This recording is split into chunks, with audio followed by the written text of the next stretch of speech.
Hello everyone, welcome to Frosty Faustings 2024. We are kicking you off this morning with some advanced variable GO2. My name is Flumoctopus. I'm joined here by the wonderful Gens. Yeah, hello. This is definitely our first time viewing this, so I'm kind of excited. It's exciting. This game is a very fun one to start with, I feel like, because it's just a good old fighting game, you know? You got some nooch, you got some projectiles, you got some DPs. It's a good one. Also, that special third thing, it's kind of secret. What secret are you referring to, Gens?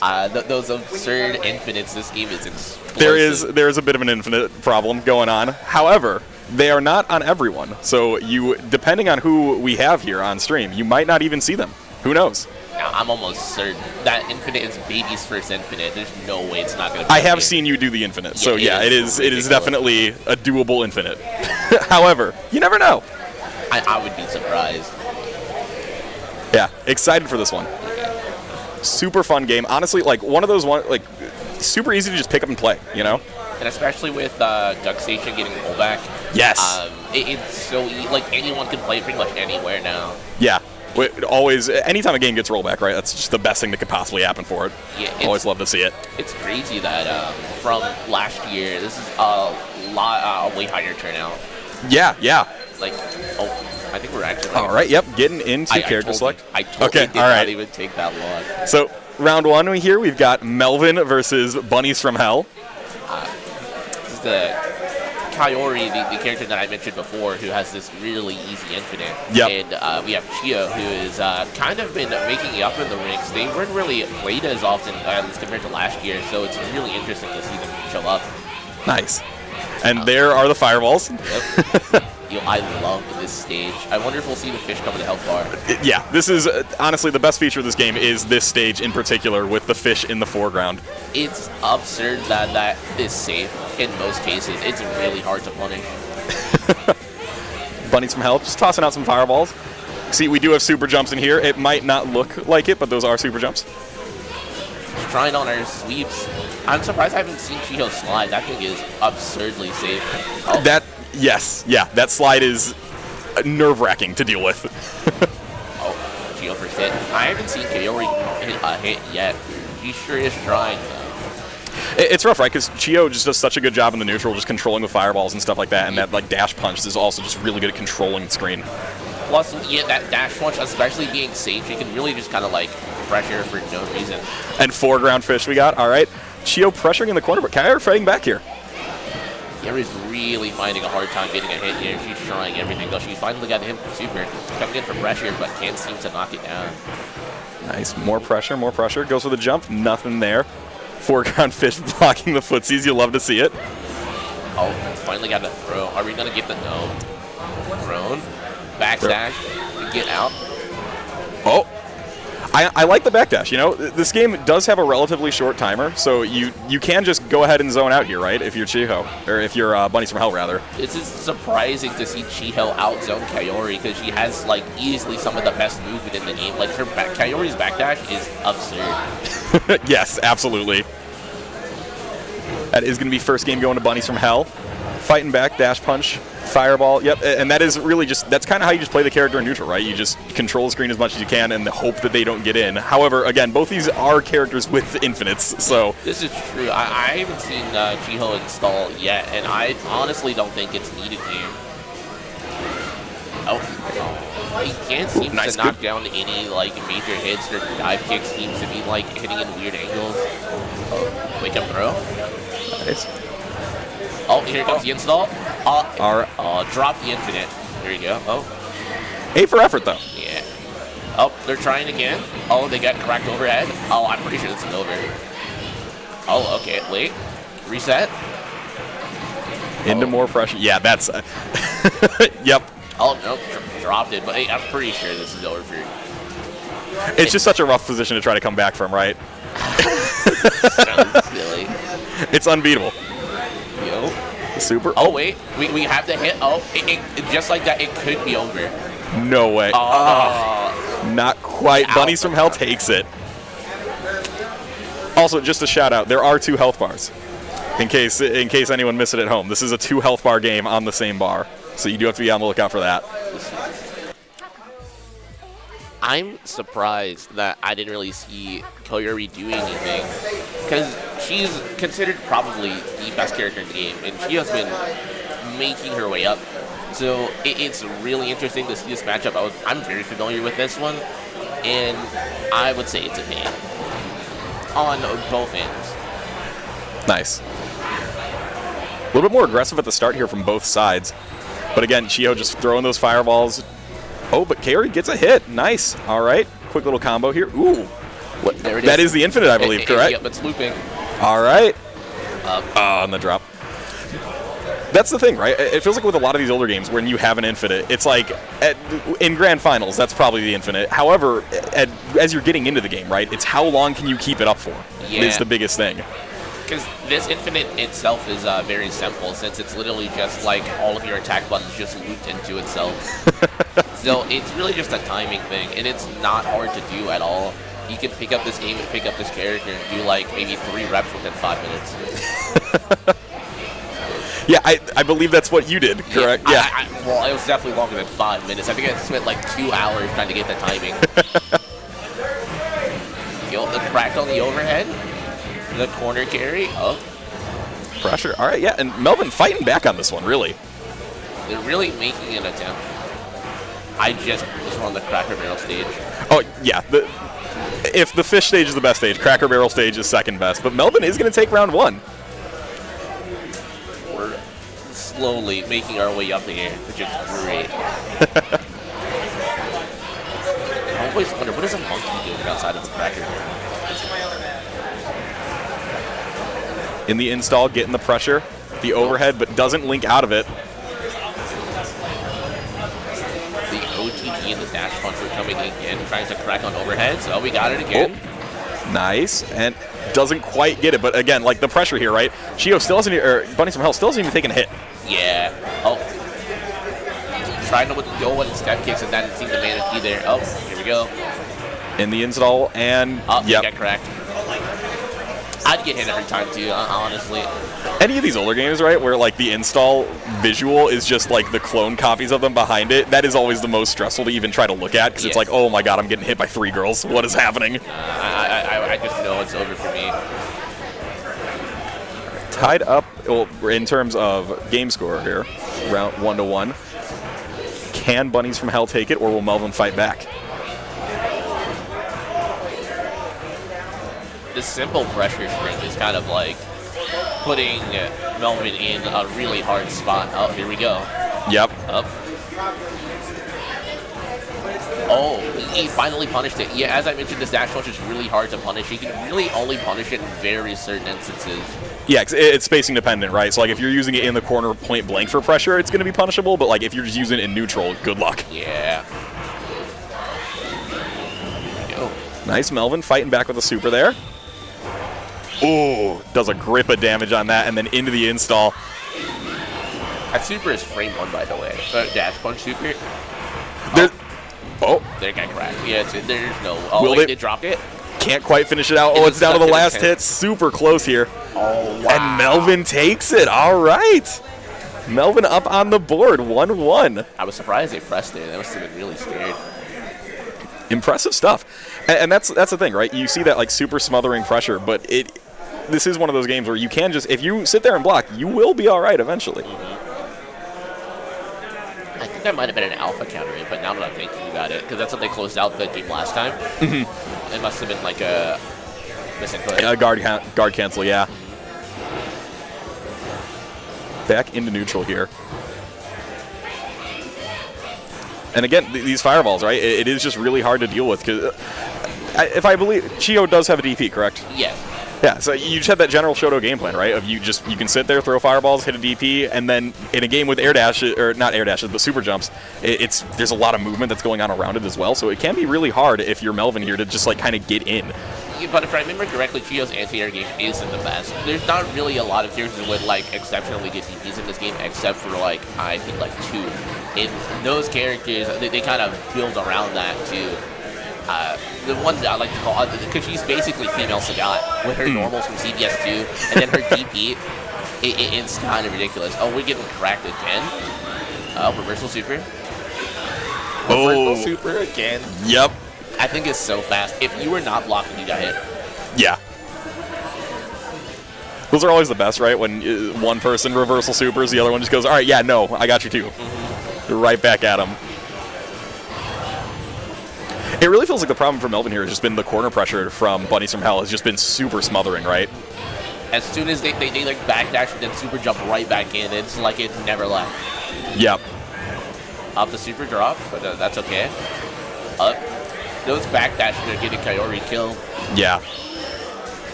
It's super hard, right? Because you're afraid. You're getting rushed down. You don't want to have to deal with this. You backdash, and then it's like suddenly you're in the corner, and it's just so hard to escape. Yeah, it doesn't help that since it goes so far, she can kind of just super jump, especially if she's backdashing in the corner. It's like kind of pointless. But we're fine. We're coming in. Oh. Yeah, relatively close here. Oh, is this it? Are they going to hold it this time? Not quite, but still a grip of damage there. Bunnies from Hell on the ropes. Oh, the whiff super twice. They're really trying to find any way to get this last hit to secure this round. Oh, here comes the install. They're running for their lives. Yeah, running for their lives. Get me out of here, please. Here's that really strong defense that I mentioned. Whoa. Nice, and there we go. Melvin taking the round. We are on double Luigi here. Last round of the set. I hope we can actually secure this down. Oh, the hit. This infinite, this fight is being easy. It is like kind of hard to rep. As long as you get like the second one, you're almost fine, almost certainly. Yeah, once you establish that rhythm, right? But especially, right, you're in tournament, you're on stream, it's 10 a.m. Like, I totally understand some droppage. Oh. Oh, the wake up super. Dash. We had him. Oh, here we go. Do they have it? Two. Not quite. Oh, but the super. I'm pretty sure that Chiho might have this down lock. Because the throw and install. Watch it. Yep, here we go. Yep. All right. Oh, and goes low. Overhead, no? Okay. Oh. Doesn't quite have it, though. Just down backing for their life here. Oh, but the overhead comes in. Fortunately, the install ran out as soon as they got the overhead. That could be really bad. Oh, man. Melvin's got the pressure now. Oh. Oh, got thrown. Oh, it's over. And Bunnies from Hell takes it. That was a super back and forth final round. Yeah. It almost came in clutch. It almost worked out, but man. And that's the thing, right? It's just so stressful when it says a lot about how this game works, right? Where it felt like both of those games, Bunnies from Hell was in control most of the time. The pressure was always on them. But if you get a reversal as Melvin there, it can turn. And it was super close throughout the entire thing, even though it felt like there was a lot of pressure coming out from Chiho. It's like, despite all the movement going on, it's like when you get hit, it's a reminder that, yeah, this game is very explosive. Yes, yes. As long as you're actually securing your hits, I think a character is probably going to die in like 2 touches. It's like a 2-touch game, certainly. Yeah. And it also, again, because of those 2 health bars, it's kind of deceptive, right? Where it's like you're watching a hit come in, and it's like, oh, that's not that much damage. But like, oh, wait, no, it is. But oh, wait, no, it isn't, because there's a whole other health bar behind it, too, right? The thing that gets me is like when you're doing enough damage, the first health bar bleeds into the second bar. So you're like, how much do they actually have? Yes, yeah. It's like you have yellow in the middle and then red on both ends from the hit. It's just very strange. Ridiculous. So, very exciting first match. Love to see both of those characters. I feel like we're going to see both of those pretty frequently. Those are relatively popular picks in this game. I would say definitely, like, if I'm blanking on her name, but the pink-haired girl would be the other one that I would say is the top 3, right? Yes. Well, I think Chiho is... No, there's one more character that's... I think her name is Sayori. Sayori is... yes. Yeah, that's Sagat that I mentioned. Like, basically our female Sagat. She's pretty strong as well, but I definitely know there's one character that I really wanted to see, because that's who I lost to in bracket. I lost to a June player, and I was like, there's like a large abundance of June players in here, and I'm kind of thrown off. Because I remember I was playing, I was trying to practice, and I was like, I shouldn't have to worry about this character. And there's like at least 8 or 6 Junes I had to fight. I was like, yeah, I am not ready for this at all. If I remember correctly, that June is the grappler? Yeah. Yes, I have been blown up by a June as well in bracket, and yeah, it's one where you don't see it often because she's generally considered to be not like the greatest character, but it is that grappler syndrome, right? Where if they get in and they get the hit and they put you in the blender, you are going to have a rough time. She also has that OTG super, which also makes her kind of annoying because you're like, oh, she's done, right? And then she supers you and you do like a third of your health and you're back onto guessing. That's not fun. That's the worst feeling in the world, right? When you think the combo's done, you're like, okay, I can finally, like, what am I doing on wake up? Am I blocking? Am I reversing? Am I throwing? And then, nope, OTG, more of your health, and now you're just, your brain just goes blank, right? I think they're setting up. I think they're ready for their next match. Really. I wonder what characters we're going to see today. I'm not actually too sure. Yeah, not familiar either. I'm almost certain that we might see another Kayori here. I think, I'm going to guess almost most of our matches are going to be like Kayori oriented. She's just so easy and so good to pick up. There's not really much of a reason not to pick her unless you're built different. Yeah, right. Unless you're specifically looking for a different pick to set yourself apart, which totally fair, right? This is like not the biggest roster, but it is varied. There are a good number of different options you have, and like a lot of different like archetypes being represented here. There is Schoolgirl Blanca. This is true. There's no way we're gonna. I'd be surprised if we actually end up seeing her. There's no way. I would be very surprised too. However, it is important to note that it is possible. Tony, that was her name. Yes, and Ayako is the other one who I feel like you see quite a bit with one of the best neutrals poses in all of fighting games. Honestly, I love watching that thing. Yeah. It's also to mention that like this character gets kind of carried by her I believe it's 5L because she has this kick and then she can and it's like so disjointed that thing and you can spam it. I hate playing against that thing. Yeah, she kind of like not a zoner, right? But just your long limb character. Yeah, like, she doesn't have any like actual projectiles. Oh, here we go. Kind of almost Chun-like, right? Where it's like you have good pokes and like good pressure, but you're not zoning with it. However, we see Wedge just absolutely rolling over Slashy round one. Yeah, Satomi is a 50-50 character. This character is like, when you get knocked down versus her, it is so annoying because it's high-low all the time in your face. Because she has this basically unreactable overhead with 2 and 4, and it's... Oh, here we have the hit here. It's really ridiculous to have to deal with, and then she has this deep easy can't even like jump over it because it also crosses up. Yep, as you see there. Definitely a little KOF inspired on that animation as well. Oh, but again, the pressure. And I believe those... So this game does have, as Wedge takes the first game pretty cleanly. That was quick. This game does have, with supers, you can link them into each other, if I'm correct, right? Mm-hmm. So you can dump meters and just explode people. Yeah, but also just that super right there is generally just so plus you can press another button and then do super. Yeah, just very hard to deal with. It really ensures that this game is almost always explosive when you have at least 2 bars. Yeah. And they swapped to Kayori. Ayako was not enough for him. But I don't know. Satomi's buttons might just be able to properly zone her out. Oh, there we go. And we're in the corner. Wedge. And Wedge making a good start here as well, but do see the throw into the super, but the wake-up super from Wedge again. I believe, I'm not 100% sure, but I believe Wedge was in a top 8 yesterday for a different game, if this is the same Wedge. So I totally understand if you're Slashy being a little bit flustered here. This is definitely a good player in general. And when you have a toolkit like this, right? Because this game is on the simpler side in terms of like how you actually play it. The inputs aren't super crazy.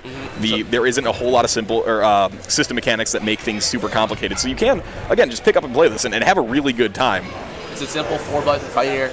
I highly recommend it. It's such a fun game to play, almost certainly. Yeah, absolutely. Slashy looking to make a comeback here. I completely forgot Satomi had a slide. Slides in this game are so crazy. They're very like polarizing, but they're almost always safe. Yeah.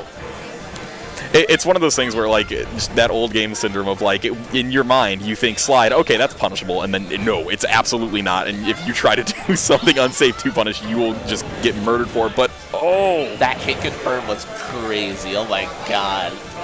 Wedge takes it in emphatic fashion, right? That was a very quick one. And that's, like you said, right, this game can be super explosive because there is very high damage on those supers. You can have 2 of them at any time and just roll through people like that. I'm a big fan of Satomi. She's probably one of my favorite characters in this game.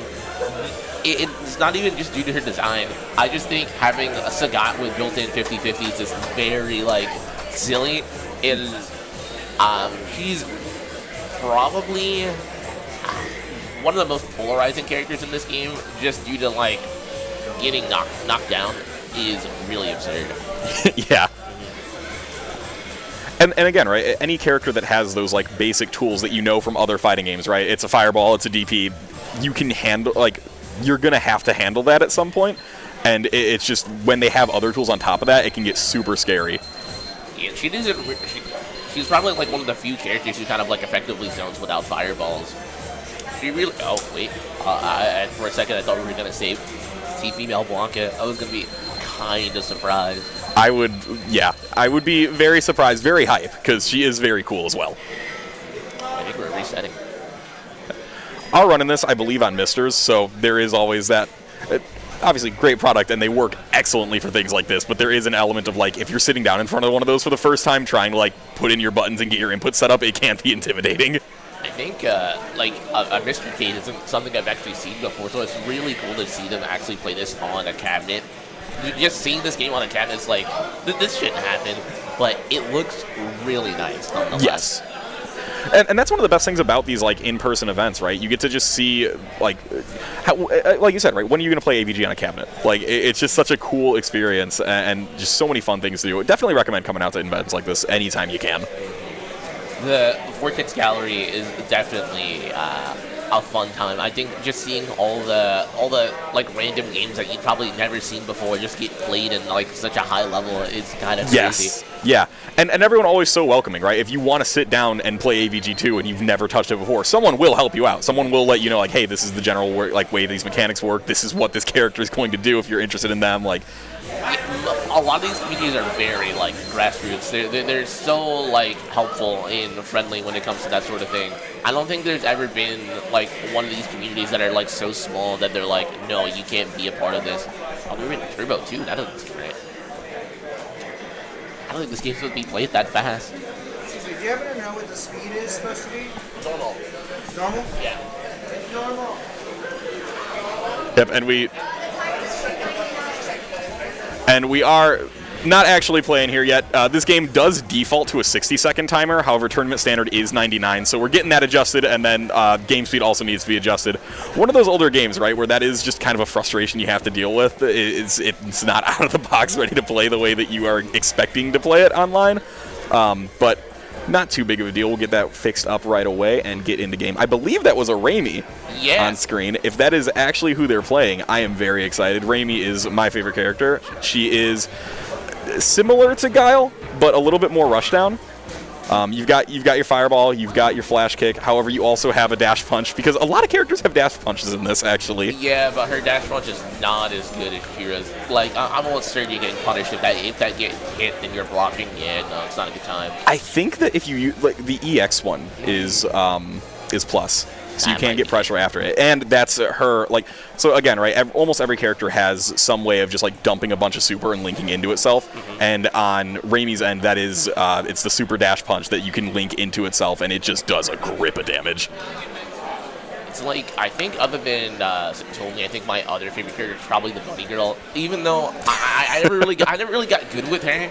I never really understood how, like, she works, but I think she did have hands. No, she either had machine gun punch or she had hands, and I find that very funny. Gens, you are not beating the allegations. Man, I'm sorry, man. It's okay. You gotta. It's okay. It's, you know, just accept it, I guess. But yeah, I think they're still figuring this out. Yep, still working on it. It can't, and, like, again, right, it can be confusing, especially when you're on a Mister. Like, even trying to just, like, get back to the, like, main game screen is like, oh god, what am I doing? I think people don't know because you're supposed to do start and then select. There it is. I manifested it. That's great. Nice. They still have to go back to the main menu, I'm sure. Yep, there it goes, right there. There we go. Back on the main menu. Time 99. I don't believe this is a Turbo 2 game. Yeah, it should be normal.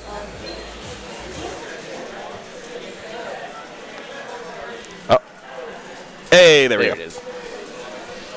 All right. So we've got, this time, I'm going to pronounce that as Cookie versus Poco. I never know, like, obviously, put your tag however you want it to be. Mine's Flum Octopus, which is also ridiculous, and no one knows how to pronounce, which is fair.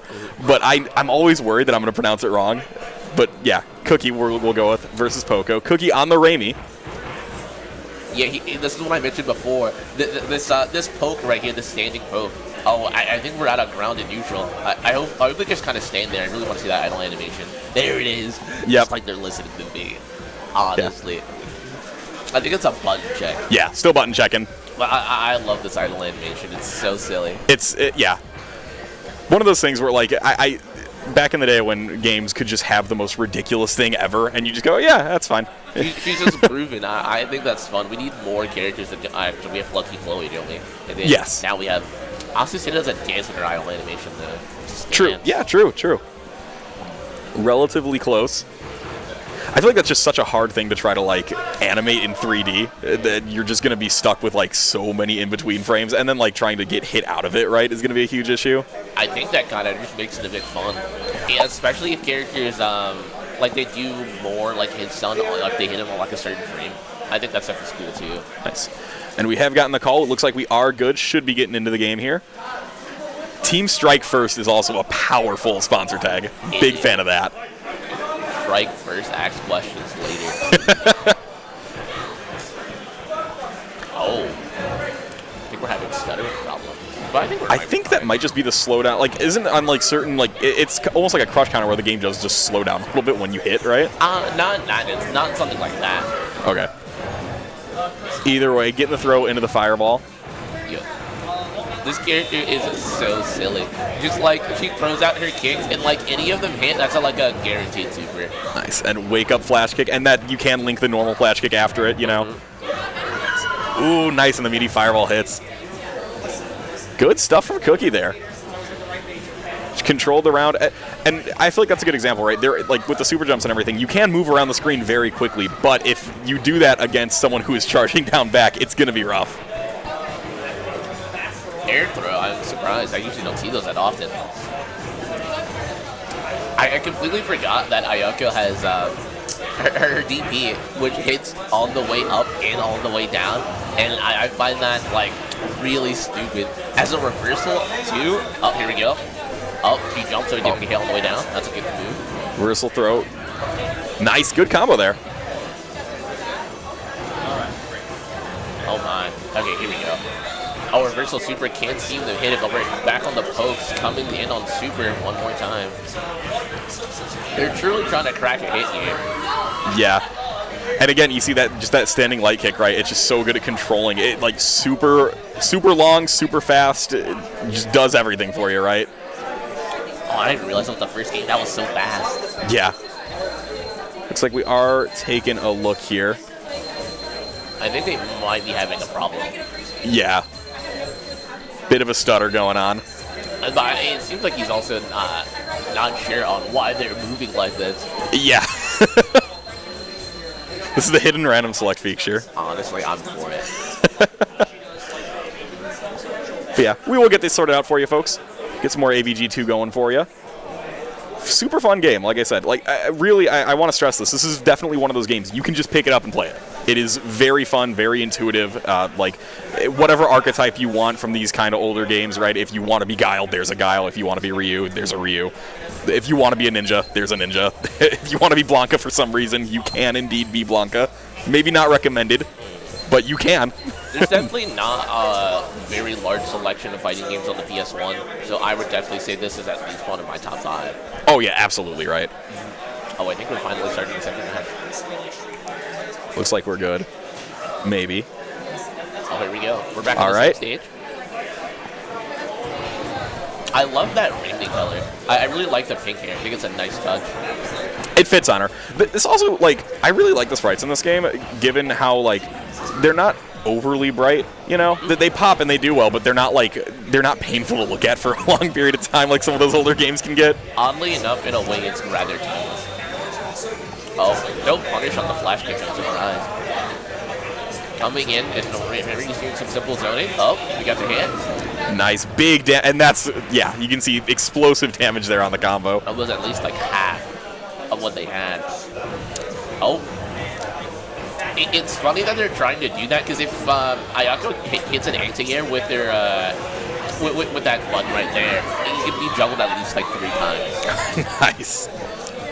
That's one of those things too, right, with these games. There's every character, even if they don't have an infinite, there's probably some weird grimy tech that's like, you look at and you're like, wait a second, what am I looking at right There's now? very few characters where they don't have anything. Even female Blanca has like a weird, like, unblockable as well. And there you saw it, right? The juggle, but doesn't get the super. Also, wonderful throw animation, right? Any throw animation that is just a series of slaps always gets bonus points for me, just for how ridiculous it is. I'm such a big fan of those. Oh. If you didn't notice before, they have this juggle right after. Yep, here we go. Oh, that's around. Yep. Poco getting around on the board.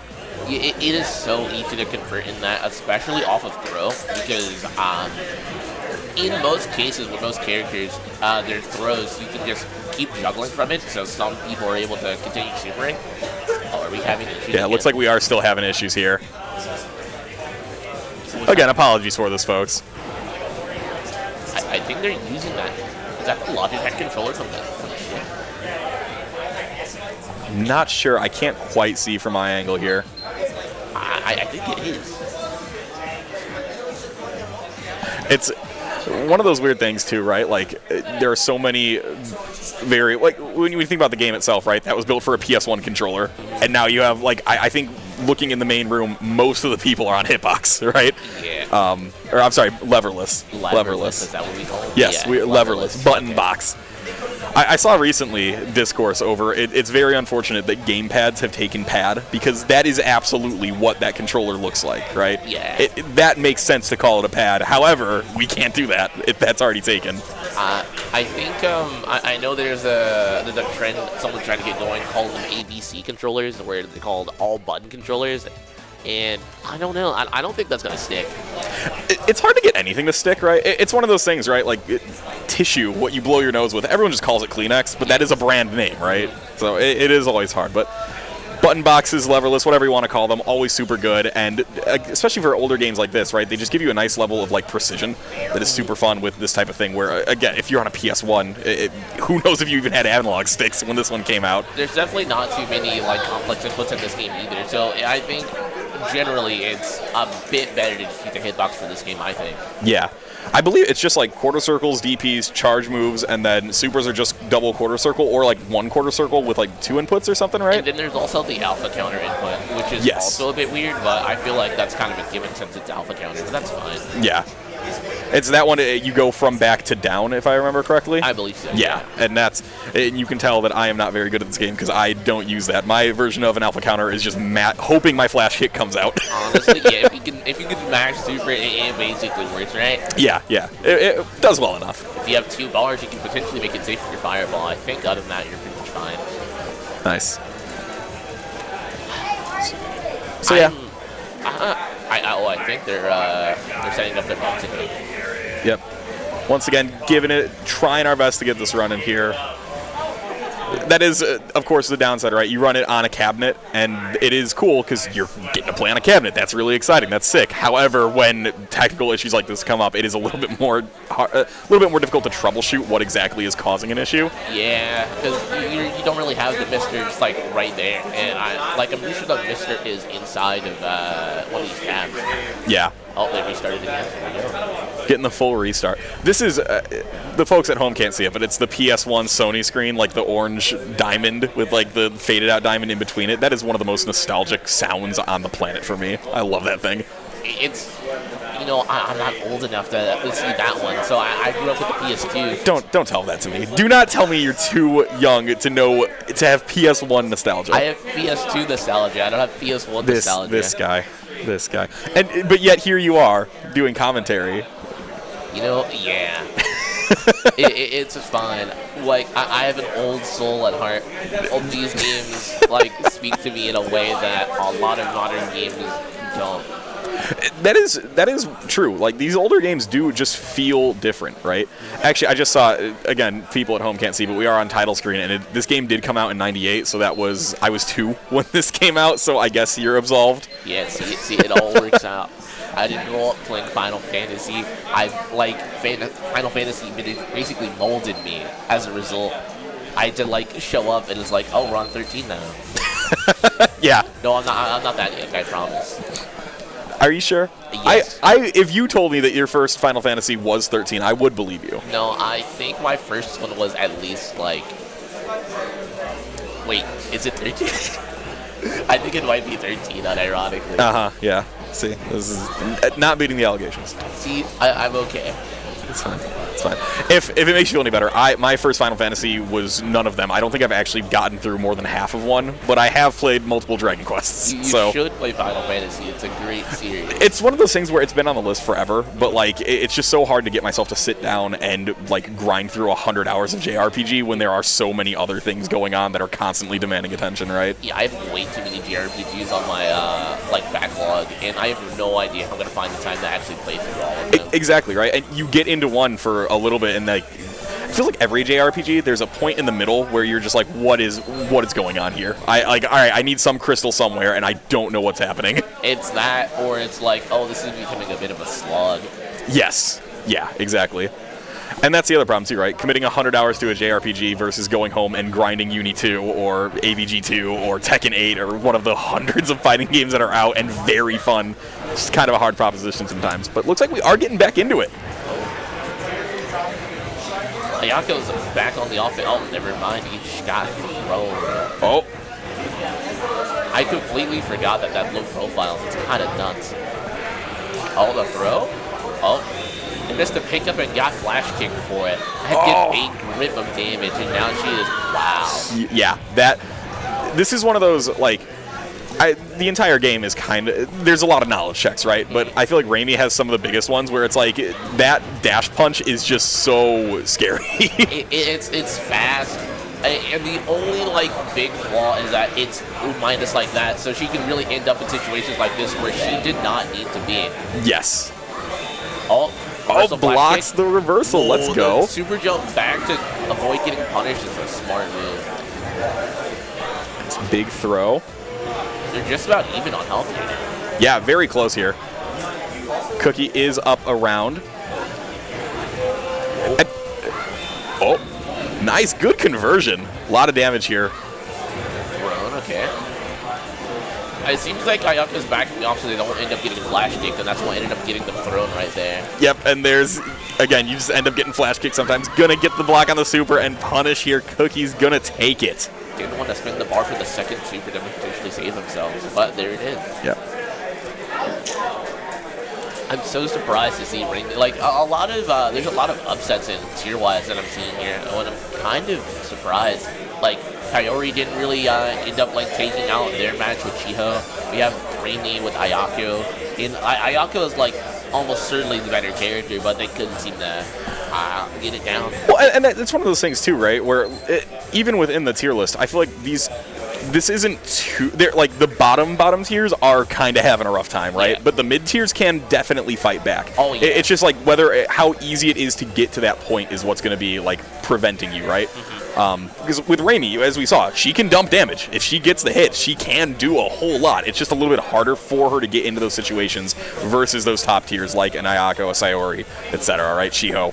It can just be a little bit harder, especially like, and this is any game that involves a bunch of super quick movement and like super jumps and stuff like that. If you're a charge character, it's always a little bit sad. Yeah. So it's like, all right, I would love to be able to like jump or like forward dash into flash kick and do something absolutely crazy like that, but you can't.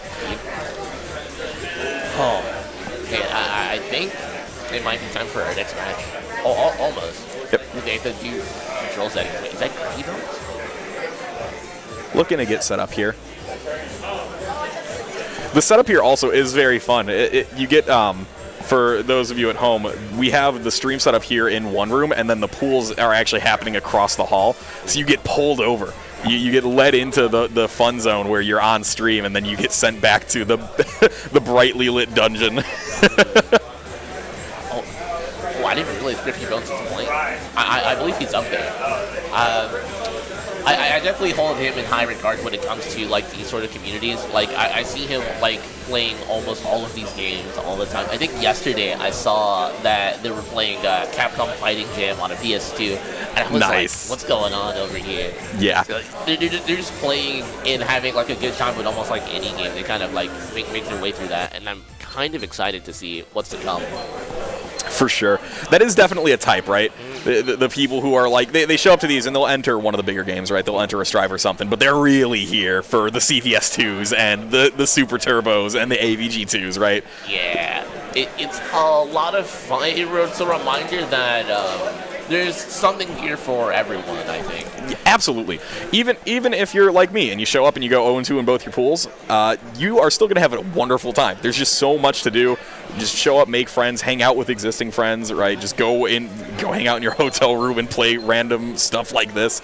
That's last year how we found out about this. We saw this being played and went, whoa, this looks sick, and pretty much spent the entire weekend just grinding this game. Yeah, shout out to Idols and Jay. He's usually the person who runs this.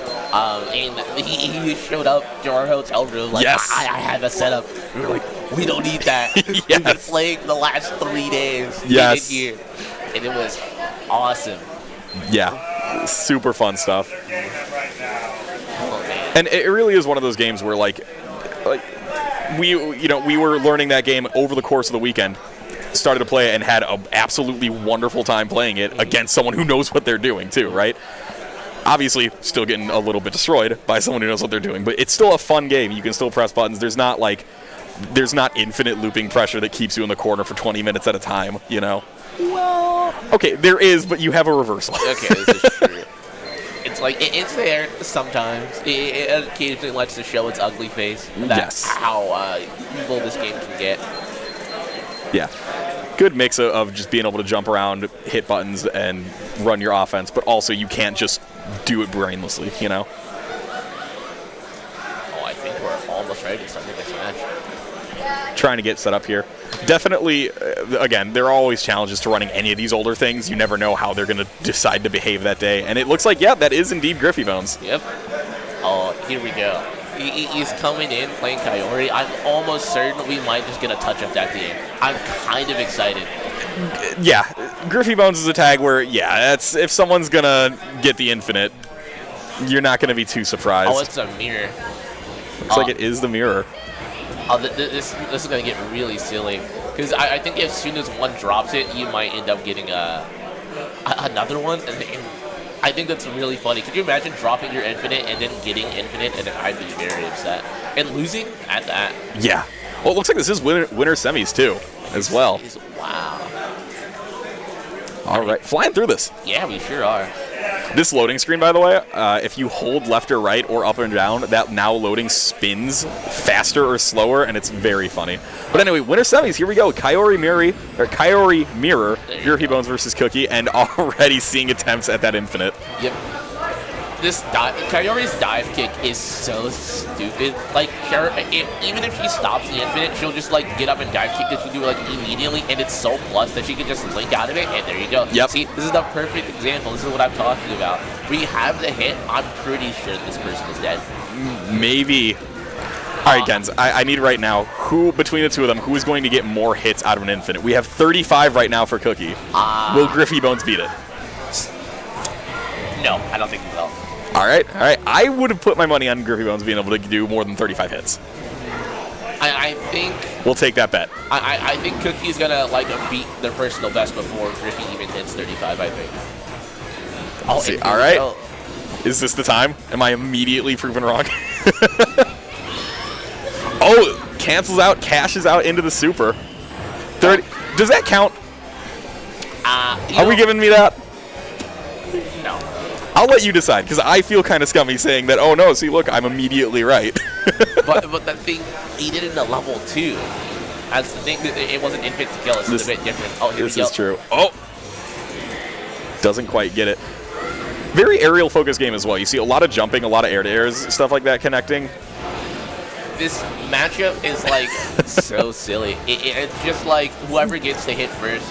Yep. And if you drop it, you better hope that they drop it. It's just like an endless like if I don't make it, somebody will. Yes, absolutely. You see just jumping into each other multiple times. And, ooh, the fireball's to zone out. Oh. Trying to return to neutral, but... Anti-air the dive kick. If you anti-air a dive kick in one of these older games, hats off to you, man. You are doing well. But it looks like Griffy might have this if he can close it out. Not quite! We still got it, though. It's all fine. Griffy on game 1. What a very intense first match. Just constant back and forth damage. And you can see, right, it gets that explosiveness where one person gets the hit, and then it's like, all right, you're getting hit 35 times before it drops, right? So Griffy Bones is going to be up 1-0 over Cookie. Oh, the swap? Okay. The swap. I will be honest, I like this. Just because, as you saw in that last game, right, as the Infinite comes in, when both of you are just jumping and hitting the same button at each other, it can feel kind of discouraging. But if you swap to someone else who has just a different viewpoint from the game, you can try to just make things a little bit more interesting for yourself. I hear same thing happens in VSAV, right, where Wolf mirrors someone usually just switches to Sasquatch. Man, I hate fighting Sasquatch. I'm not a VSAV player, however, I have heard that is not an uncommon opinion as Griffy takes the first round. Wow, this is going to be a bit of a hard time if Kaori gets any sort of hit. But if Raimi can really do their best with their very long hitting normals, then they might be okay. But long normals, you got the reversal flash kick, super jumps out of the corner, goes for the jump in, but Kaori is just going to be able to anti-air it there. Having to deal with, like, Kaori's dive kick is so silly. You got thrown out of dash punch on hit. That feels... sucks. Yeah, that is just the worst part of your morning right there. This character has such a hard time sometimes. Oh, nice. Beats the super. All right, Cookie on the board. Let's go. Look how steep that jump in is. He's at a full, like, 45-degree angle. That's easily the, like... In addition to the solid specials, Raimi's biggest feature is just really long normals that are super good at just controlling the screen. I wonder if it's disjointed. I'm actually not sure. But either way, it's still kind of ridiculous. Up the anti-air. Oh, drops the super, Doesn't get the conversion though. And we see that Kaori pressure, right? The dive kick, it's so hard to deal with. Here you go. It's usually a loop of, okay, I do the dive kick. Do I get the hit? No? Okay, let's dive kick again. Yep, exactly. And I do like the EX Super Punch just to get out, right? Just get me out of here. I am tired of this. But now, same story, different side. But the flash kick, let's go, Cookie. Pulls it out. It's going to be 1-1. We are now tied. I am so excited. Seems like this is a very interesting set here. Yeah, for sure. Especially when you have that round 1 on the mirror match and it switches and it works. That is always super hype, right? It's like there's no need to play at your game. I'm going to play you at mine. Yes.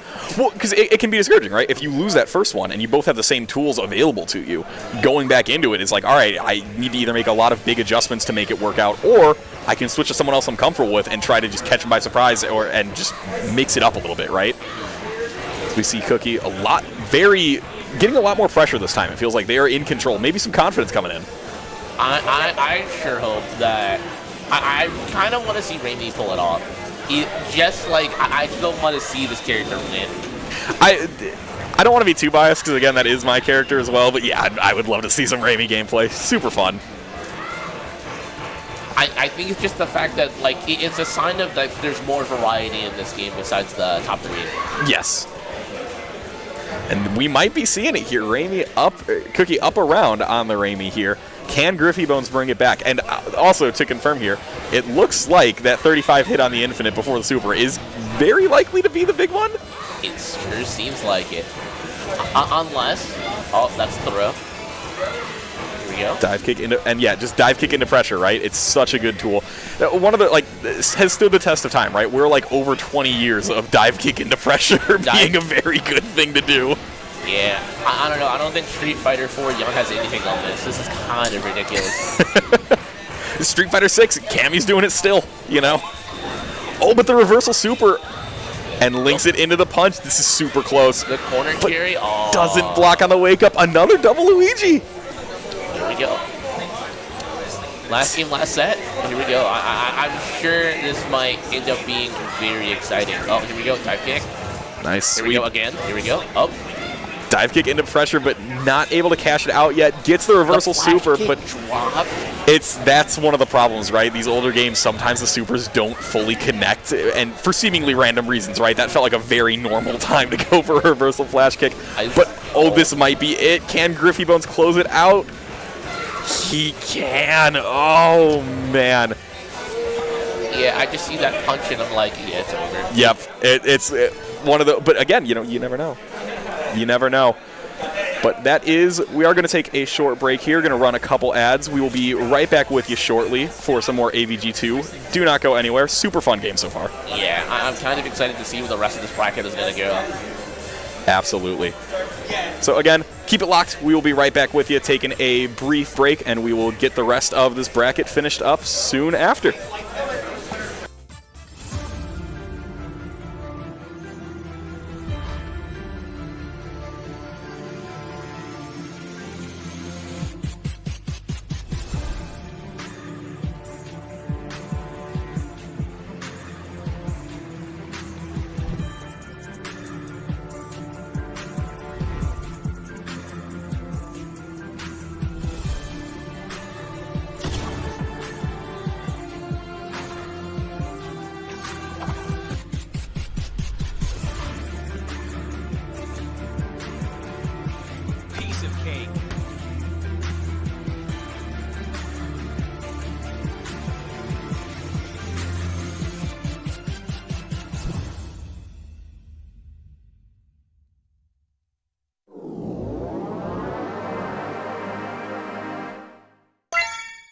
Gaming Gen is once again proud to partner with Frosty Faustings. They offer everything you need to run an amazing event: equipment, branding, even planning and logistics.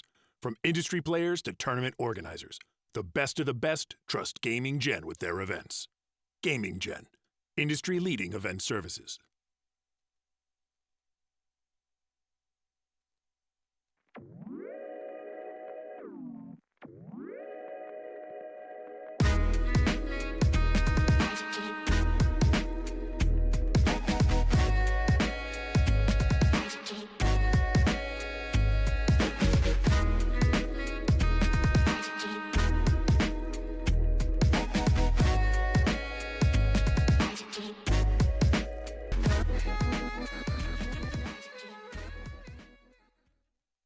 We hope you're enjoying Frosty Faustings as we host the last stop on the ARC World Tour. Mark your calendar for March 21st through 23rd for the ARC World Tour Finals to see how the final chapter ends.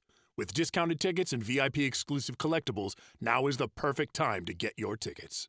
Frosty Faustings is thrilled to host the first stop on the Skullgirls Championship Series 2024. Be sure to download Skullgirls Second Encore and Skullgirls Mobile on your cell phone. And Marie, the latest challenger for the Skull Heart, is available on Steam Early Access. Paragon FGC brings you Paragon Line, with ladder format from 4 to 6 p.m. Pacific, 7 to 9 p.m. Eastern. $100 starting prize pool every Tuesday. Completely free to enter for North American players only. And since it's ladder format, you can stop and go whenever you like. It's your call. Play more or play less. Slashback returns as NorCal's famous anime-inspired fighting game tournament.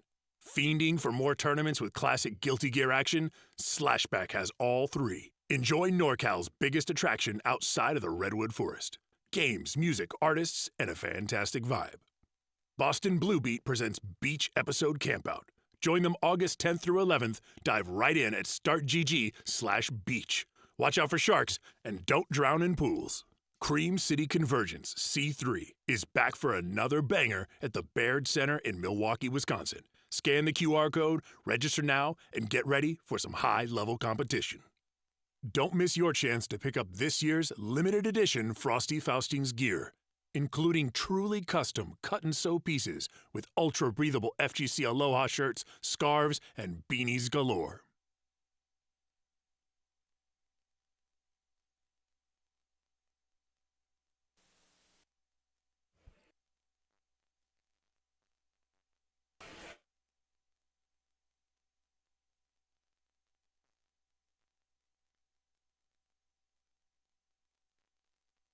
Alrighty, folks, we are back for some more AVG2 action here at Frosty Faustings 2024. I believe that last one was our winner's semi, so we are getting pretty deep in this bracket here. Yeah, I'm kind of curious to see what else we have here. A Bunnies from Hell is back with Chia. Bunnies from Hell back against Wedge. So this one, we're gonna start seeing the infinites come out, right? We're gonna start seeing the big damage dump combos. Satomi versus Chiho. So Chiho does have the infinite with meter, but Satomi just has some huge explosive damage in neutral. Yeah, Satomi just has 50-50s. She'll just 50-50 stuff, and then if she gets the hit with super, you're almost certainly dead almost always. Yeah, just panic-inducing, right? Again, any character in this game with a slide, just beware, right? Block low for your life. Yeah, Satomi's one of those characters where it doesn't really matter. It doesn't really matter too much if she tries to like jump around too much because her DP will just hit on both sides. Yes. Zangief somewhere is weeping. Yeah, he sure is having a hard time. Oh, and the slide beats the super. Is ridiculously. I think it's a smart decision because I'm pretty sure slide will beat dash punch almost like 90% of the time. Yeah. Seeing the fireball war in neutral here, and yeah, like that slide, it's just so nuts too because you can cancel it into. It might not be a cancel, but it's safe enough that you can just pretty much continue your pressure, right? Yeah. It's just so threatening, and then if you clip them, it's gonna be rough for you. Yeah, DP comes out though. This dash punch is so, or I'm calling it a dash punch because they're doing dash and punch. Yes. But her pressure is ridiculous. That's the super, right? That is an overhead super, if I remember correctly. Yeah. Good luck, right? That is terrifying to have to deal with. It's practically unreactable. Like, dealing with her overheads at all, I'm pretty sure like, they're unreactable. That's why you're kind of almost always guessing when she's in your vicinity in that range. Yeah, right? Because it's like, all right, if I get hit with a slide, I'm knocked down, and I have to eat a mix-up on wake up. Mm-hmm. Or I'm going to block low. But if I sit there blocking low the entire time, I'm going to get hit with overheads and get absolutely mauled too. Really threatening character. So Wedge is going to be up 1-0 over Bunnies from Hell here. Chiho trying to do their best to gain meter in zone, but I don't know. I think as soon as Satomi starts sliding and then start doing dash and punch, it's going to be over. Oh, the DP whiffs with no punish there.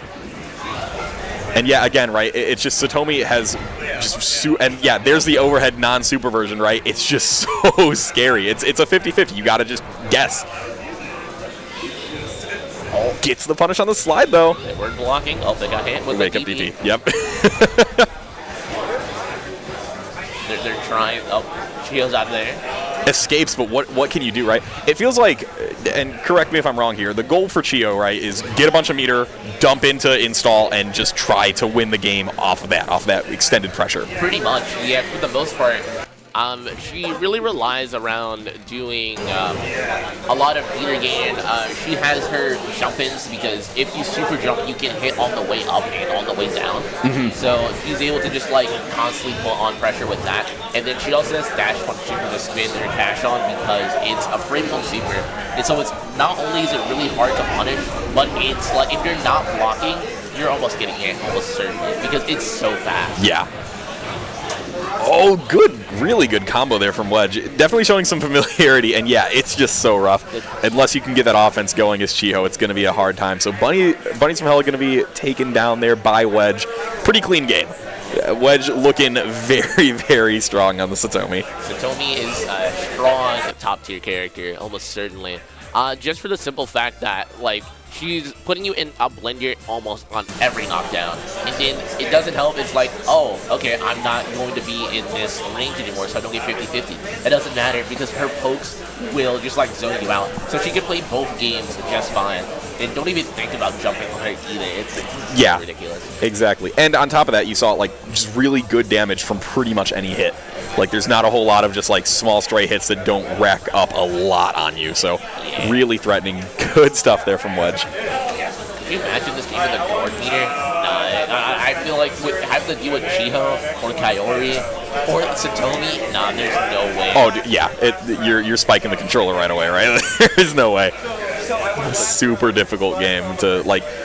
But again, right, running that offense yourself, not that hard. You can pick up, you can play, and you can do it, and it's effective. And like the system mechanics are simple enough that it is just fun to just press buttons on at a certain point, right? Yeah, it's a fascinating game to keep your eyes on. I'm personally a big fan. Yeah, a lot to just dig into with it. Just super fun time. Jump scared there. So we pan around. It is still very early here, folks. The first morning at 10 a.m., people are popping off. People are ready. People are raring to go. It's day one of a tournament. You get to this one, everyone's a little more exhausted. Yeah, but it's finals day, so we're gonna have a good time either way. Oh, absolutely, yeah. But you got to ramp up a little bit. Yeah. You got to ramp up into it. Man.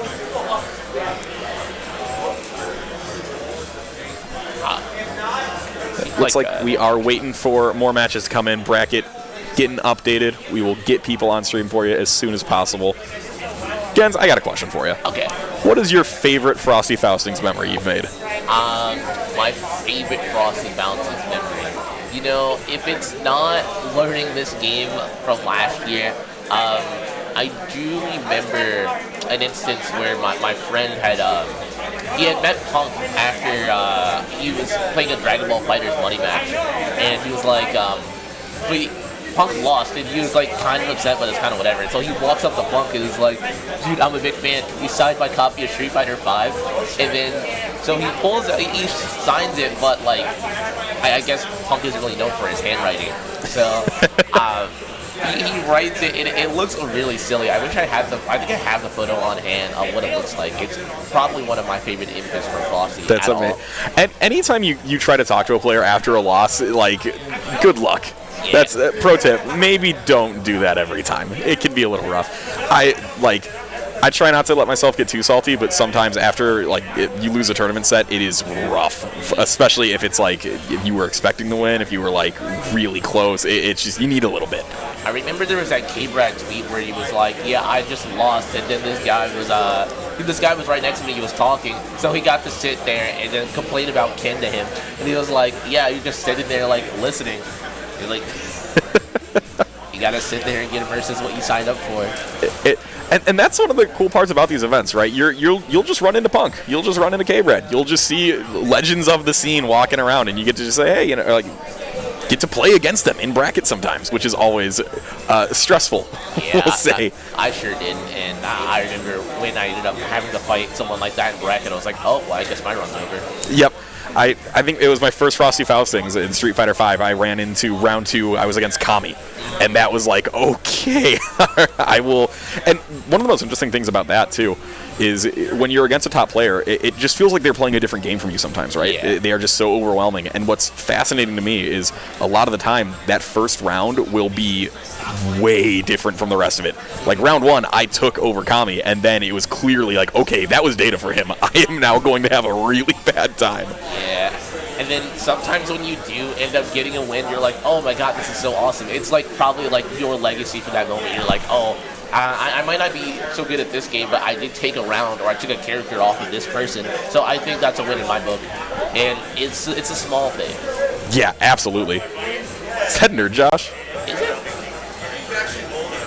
Someone is very excited.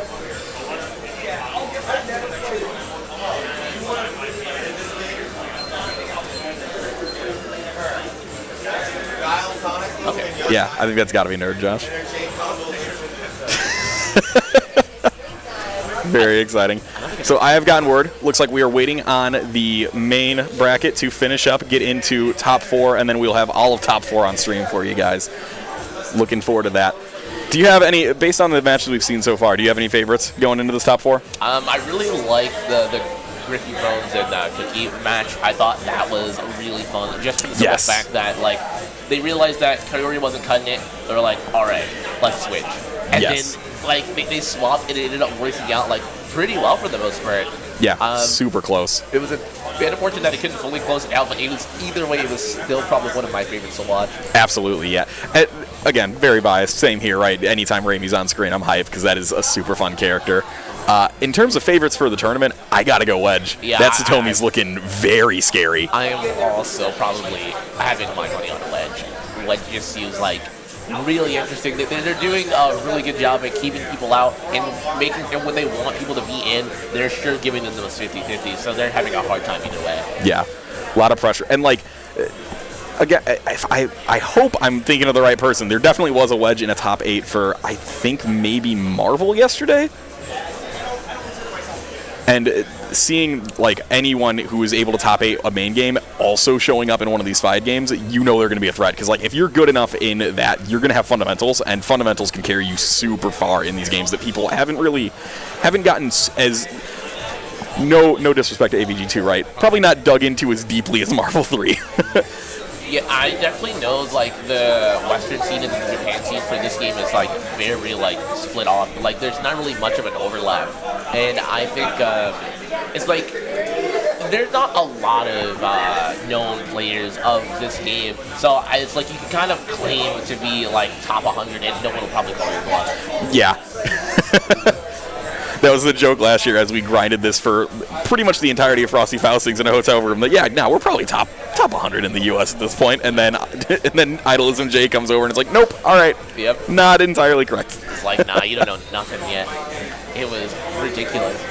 I'm kind of excited just to see who's going to end up in Grands.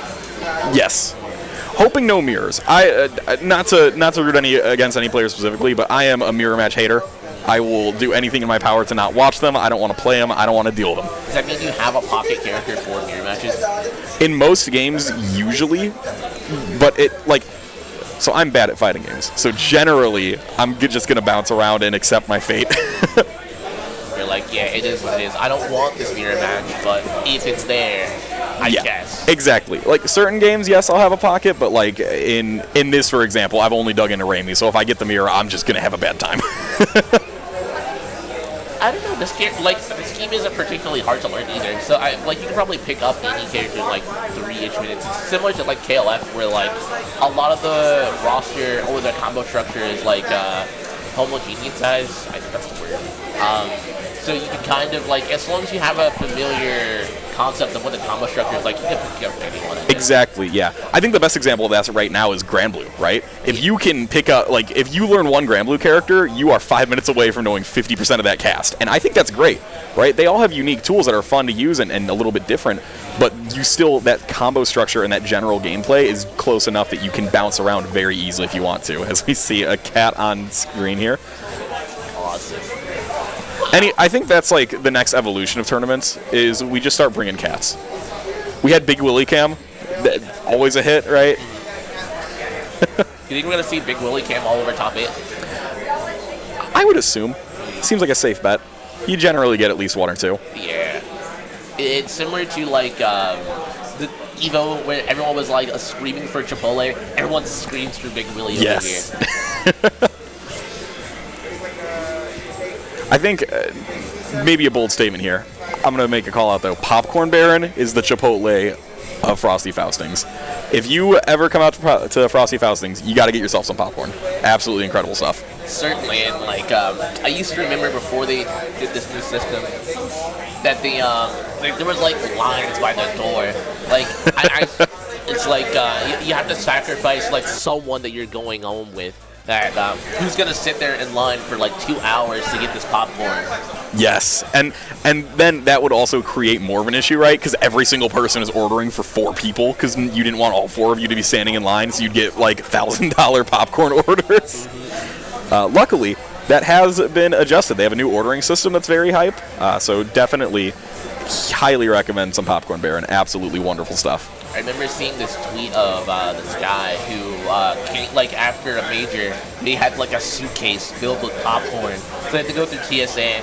There's like they had to open the bag, and there's just like dozens of popcorn. It's kind of ridiculous. I don't know. If you're a TSA agent, what do you do with that? Right? Like, are you like, what do you assume that person just got done with for the weekend? They're smuggling popcorn across the border. What's going on here? Super hype stuff. And like honestly, you sit down and you think to yourself, $1,000 of popcorn, that is a ridiculous proposition. Honestly, kind of worth it. If I had $1,000 right now, some of it would be going to popcorn. $1,000 of popcorn is crazy. Where do you have the space for that? That's the thing, right? So I'm local, right? So for me, it's not like I'm not trying to load that onto a plane, luckily, because that is a nightmare, I'm sure. But like for me, it's like, all right, I've got a trunk on my car. I can fill that with popcorn if I need to. There's no way you have worth $1,000 of space to put like in your trunk of popcorn. No way. Probably not.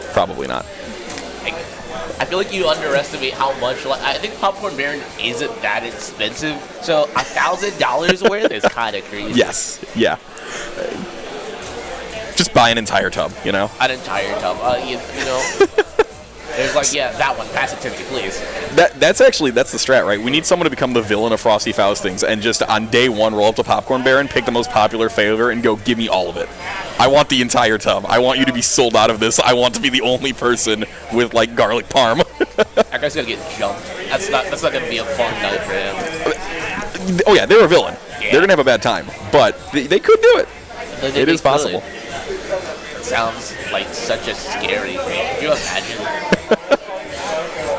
being that guy and everyone knows, like they're like, yeah, no, sorry, this guy bought all of it, and then you just look at him and you see him throughout the next 3 days, putting hits on him in pools, like, yo, whoever knocks this guy out in uni, we're paying him out. $50 bounty for the Popcorn Baron villain. Yeah, pot bounties on the villain of Popcorn Baron. You'll love to see it. So once again, folks, are just waiting for our top 4 to get finalized, and then we will get them pulled over here onto the stream. We will have the entire top 4 for you. I believe, so I'm not 100% sure, I don't have it in front of me, but I believe that we would have Wedge in there with the Satomi, and then I am drawing a blank. It was Griffy. Yes, Griffy Bones. Yes, jeez. So we'll get both of them in there. I think, which will be our winners finals, if I remember correctly. I believe so, yeah. Yeah. And then I think is Cookie out? I'm not sure. I believe they should be in, but I'm not. Mostly, yeah. Because they were in winner's side, they got knocked down, so they're back over in. Again, we have a very brightly lit dungeon where they are playing the actual pools and then getting pulled over here onto the stream. So for that winners finals match, a bit of a preview. That is going to be Kaori versus Satomi. That one, how does that matchup go? I think it's similar to how we saw it before. I think it'll probably end up the same way, in the aspect that you'll probably see a lot of projectiles being thrown just from Kaori alone.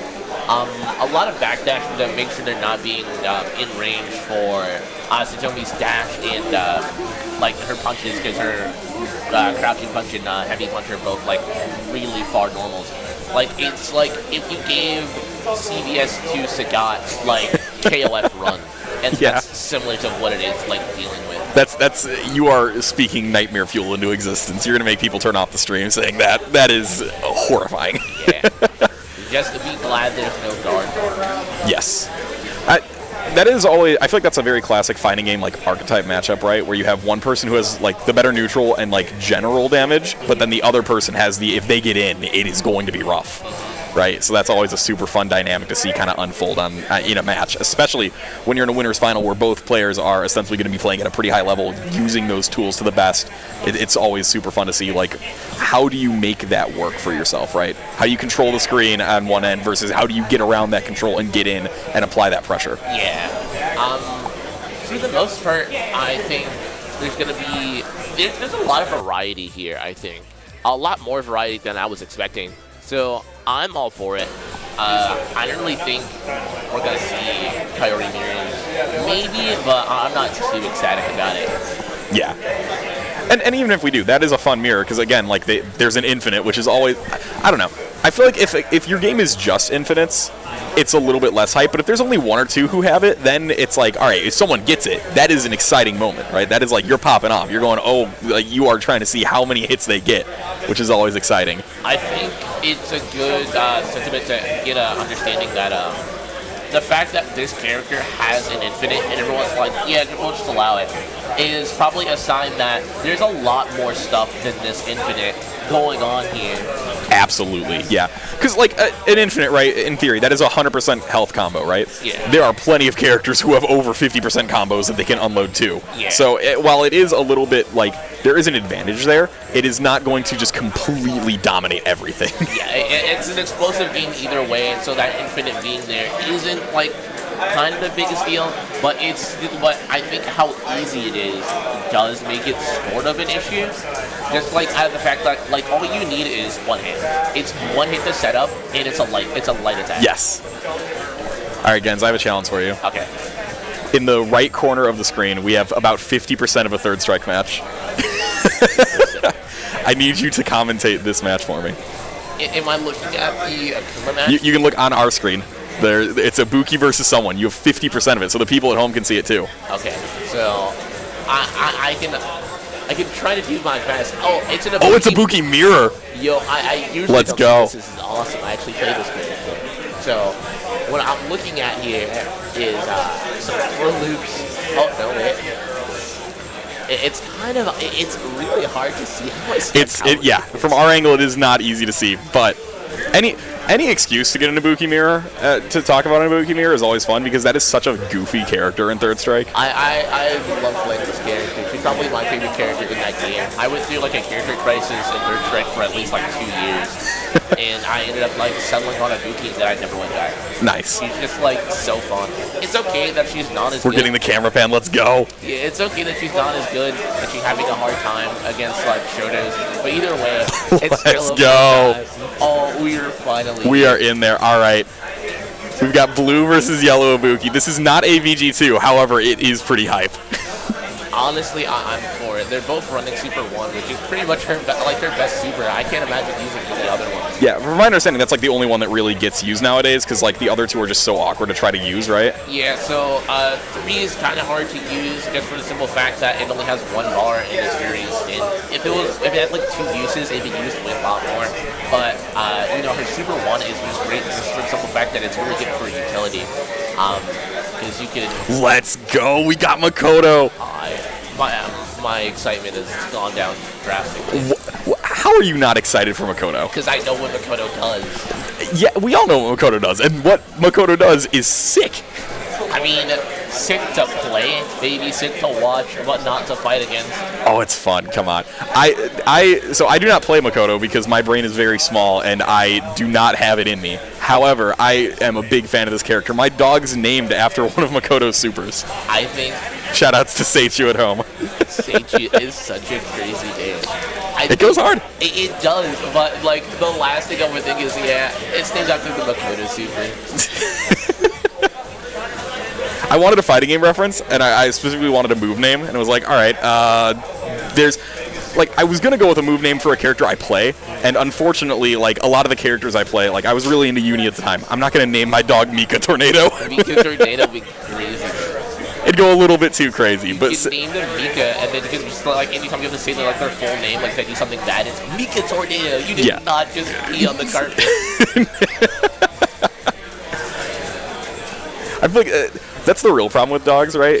You have to worry about like other people hearing you talking about or to them, and you just sound absolutely crazy half the time. Yeah. Where it's like, oh yeah, my dog Mika Tornado. Isn't that like right now on Twitter? There's like the family who named their kids after Tekken characters, yes. And like that can work out well for you if your game has normal character names. But then it's like half the quote tweets are like, okay, yeah, here's my son Armor King. Yo, I love my kid, Yoshimitsu. Honestly, I'd be for it. It'd be kind of weird to name my kid Master Raven, but I'm sure they'd understand. I think you could pull it off. Master Raven, yeah, okay. Master Raven, like, you could maybe, the secret to, like, any dumb name, right? Because my dog's full name would technically be Seichu Sengodansky. If you can shorten it into something that sounds reasonable, you're good, right? So, like, even though, yes, I have a dog that has a ridiculous name, Seichu isn't that bad. So you could, like, Master Raven, you could just call your kid Mast. It's not too ridiculous. Yeah, Mast could actually work. Either Mast or Raven, I guess. Well, then I guess I'd be using the other one, right? Yeah, so it'd be Raven, not Master Raven anymore. I mean, either way, right? You could, so if you're naming your kid Master Raven, hypothetically, are you hyphenating the first name? Is their legal first name Master hyphen Raven, or is their first name Master, middle name Raven? No, I think it has to be Master Raven, like the full name, Master Raven. Don't wear it out. Yeah, absolutely.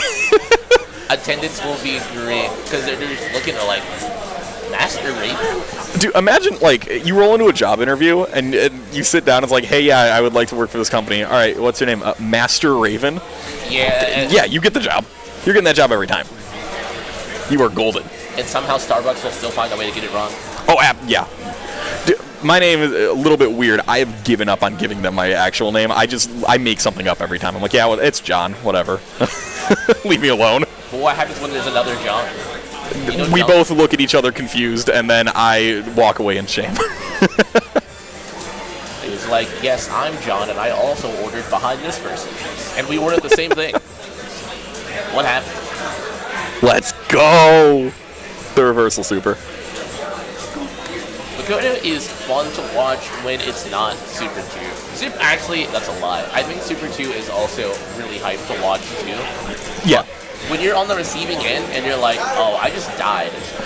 See, if you're gonna like complain about being on the receiving end of characters, every character is annoying, right? I don't think there's a single character who I've gotten my ass beat by that I'm like, oh yeah, that was great. I had a wonderful time.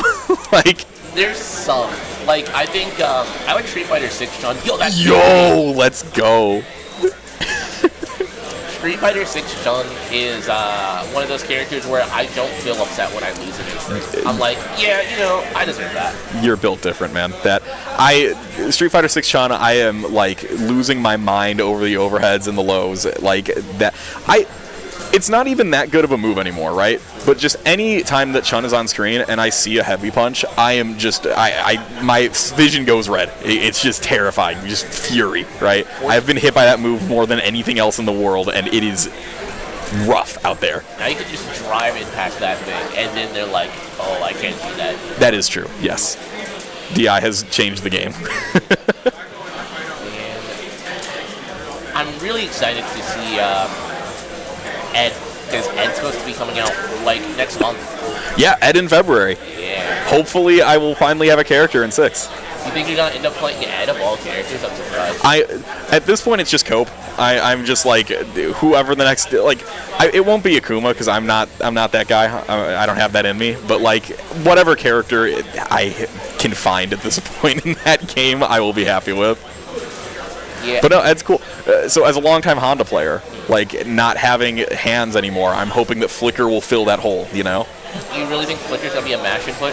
I don't think it's gonna be a mash input, but I think it might be like meant to be used in neutral and plus, or not even plus. I don't even need plus, just safe. My greatest fear is seeing that Flicker's gonna be like -2 on block, and then it's going to be +1 on a burnout. On burnout, oh yeah. my god. And then you just see someone getting flickered to death, and it's so sad because there's nothing they can do. I mean, it's sad, but it's also kind of hype. There's a little hype there. I don't know. I'm an Ending Walker fan, man. You see you see someone just getting flickered over and over again, and it's like, yeah, beat it. Come on, press it low. You can't You even can do it. With punishing that thing is like impossible. Yeah. It's Flicker honestly feels like one of those moves that you would find in an older game like a Third Strike or an AVG2, where it's like they put it in the game because it's cool. It's an interesting idea and it is hype.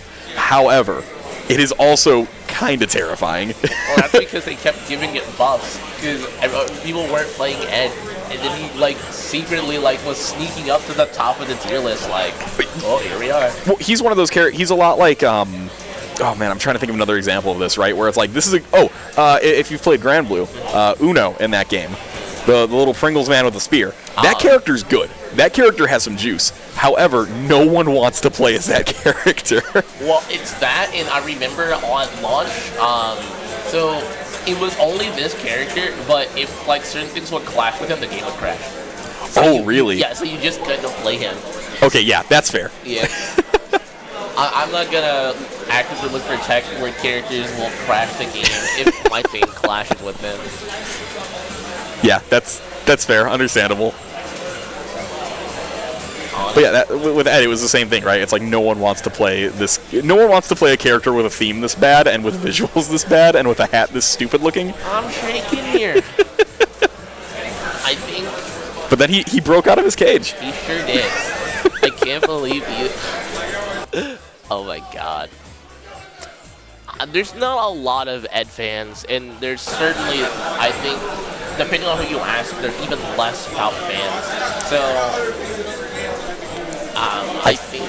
Yeah, I think at this point there are probably a few more Ed fans than Falc fans, just because Ed became a little bit more of a staple. But if I heard correctly, it looks like we are going to get a bracket here soon. We are getting close. We will have a top 4 for you relatively quick here. And again, like I said, do not know for sure, but I know we got Wedge in there and we got Griffy Bones, and we will see who that bottom half is as well. We're definitely going to run the winners finals match first. So I will immediately see Wedge versus Griffy. Yes. We need to win that one, though. I would give the edge to Wedge, I think. Not by much, but it really does feel like Satomi just has that neutral being a little bit stronger, but also having just that huge explosive damage means that, like, unless you're on point with that infinite, it's going to be rough for you to really get enough of an offensive pressure going. But at the same time, it is just one hit, and that could be it, you know? Yeah. I don't know. I haven't seen an infinite fully kill from a large health pool yet, and we're getting there. We're definitely getting there. Yes. They got really close when they did level 2 that one time, and it almost killed. That's like a save really kill moment, but yeah. And that's the I appreciate an infinite that you can make the decision to just cash out into super if you want to, right? It's like if you're within range of all right, if I cash out into super here, they're at 25% health and I'm at still 75. I'm just gonna do it instead of trying to keep getting more reps, so that way I know I'm good to go, right? That's always helpful. You gotta make sure to secure your damage and cash out. And sometimes doing another rep kind of will be a make it or break it moment, and you'll die because you drop it. Shouts out to Jazzy Circuit, let's go! You love to see it. And again, and that's another thing with Frosty Faustings, right? There's just so much fun community support with that. You'll just see people with t-shirts from locals in some state you've never even thought about. It's like, oh yeah, I'm here repping the Nebraska local. It's like, hell yeah, dude, that is sick. I didn't even know they had locals in Nebraska, but we pop off. Yeah. Super fun stuff.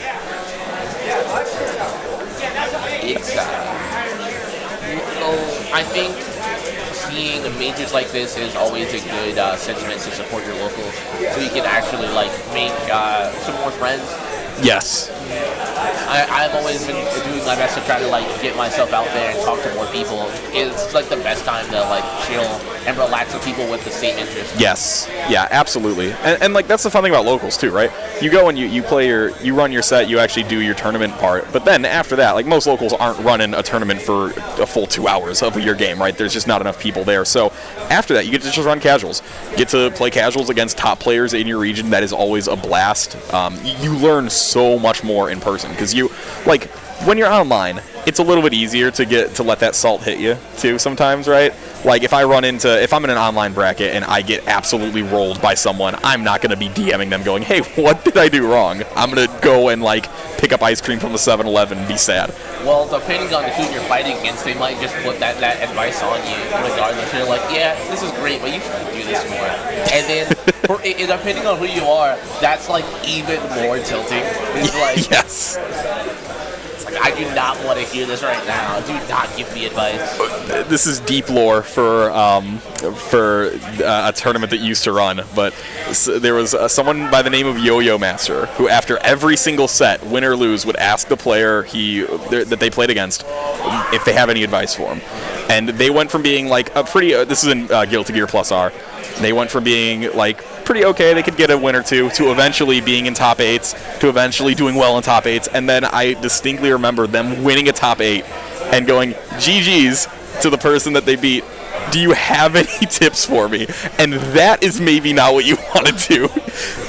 It is a power move, and it will, it goes hard, but that's a rough position to put them in. Could you imagine that happening at a major? You see Uni 2 top 8s over, and then they're everyone's shaking their hand at the award ceremony, and then he's talking to the person who's yeah, you know what I did wrong here?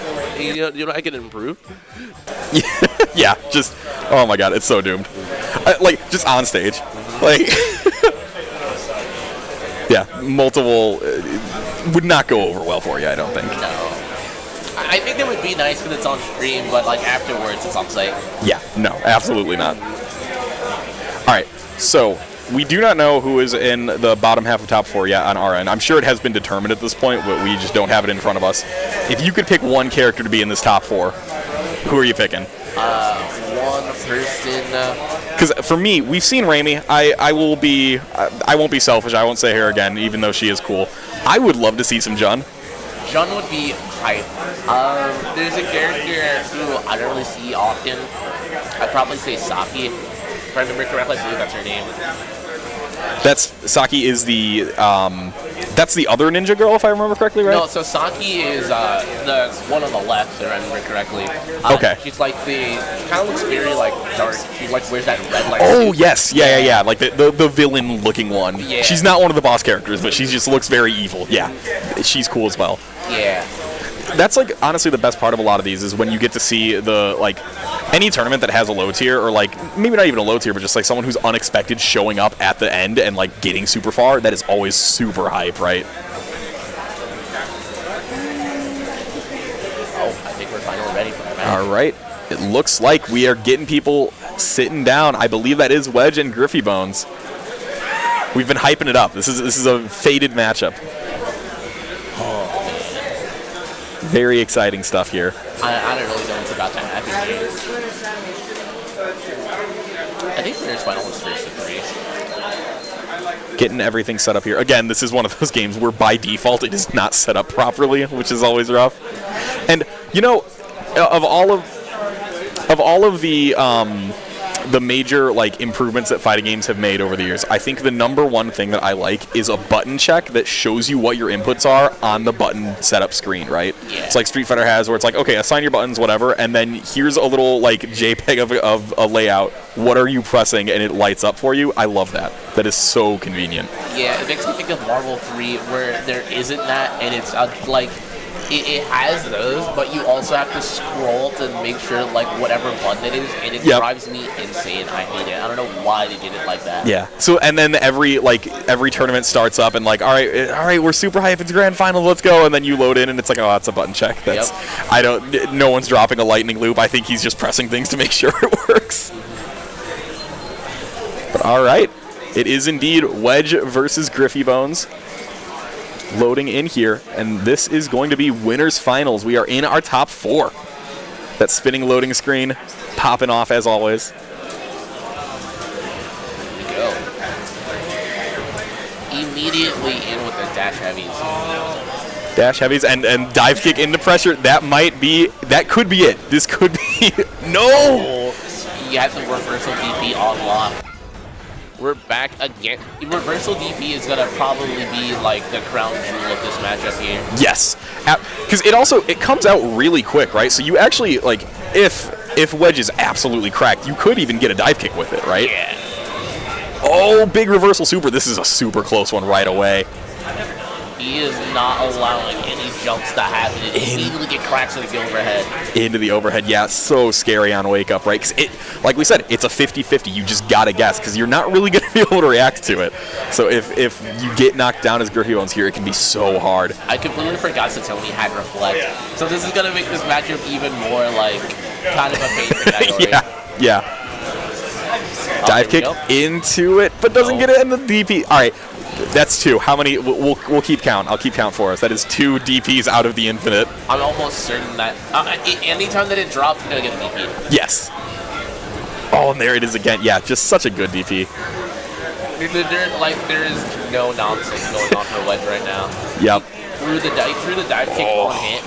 And that is going to be game 1 taken by Wedge quickly. And that's, you see that explosiveness, right? Especially with Satomi. It's just so much damage. Every stray hit is just blowing her up. There's no time. So looks like we're sticking with the same characters. Griffy Bones taking some time. I am a big proponent of take some time in between games, especially if it's a quick one. Either way, right? Even if you have the momentum, sometimes it can be good to just take a deep breath. Yeah. But we're getting back into it here. DP, overhead again. Oh, man. It's just so scary. Oh, he's trying to jump in. It's just really like a... Oh my god, yeah. Not allowing any of the jump-ins to hit his vicinity. Oh, here we go. Nope. Nope. Oh. Throw. It's a DP simulator here. So scary. The dive kick, will we get it? He takes it on down, goes Cash to the out. dive kick. I like that. I like that. Just cash out. If you're not feeling it, just go ahead and cash out, get yourself the lead, and now you can play from here. And this time, it is going to be enough. Griffy Bones gets the round. You notice that super 2 was safe, and then he pressed the button after it? That's Yeah. So These older games, man, there's like there are no rules, right? You think, oh, super, that is punishable. Nope. Good luck. Beats the slide with the wake up super. You love to see it.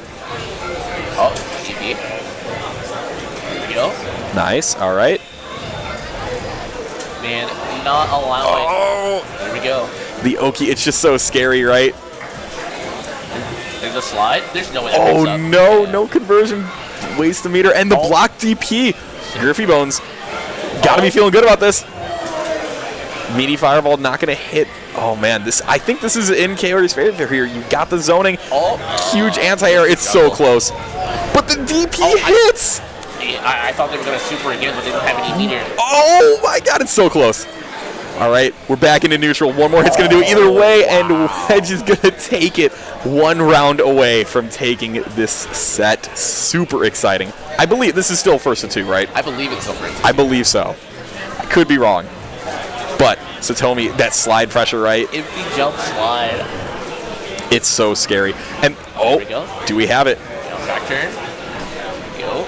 Oh, yep. All right, we count that. So that's 3 DPs out of the infinite.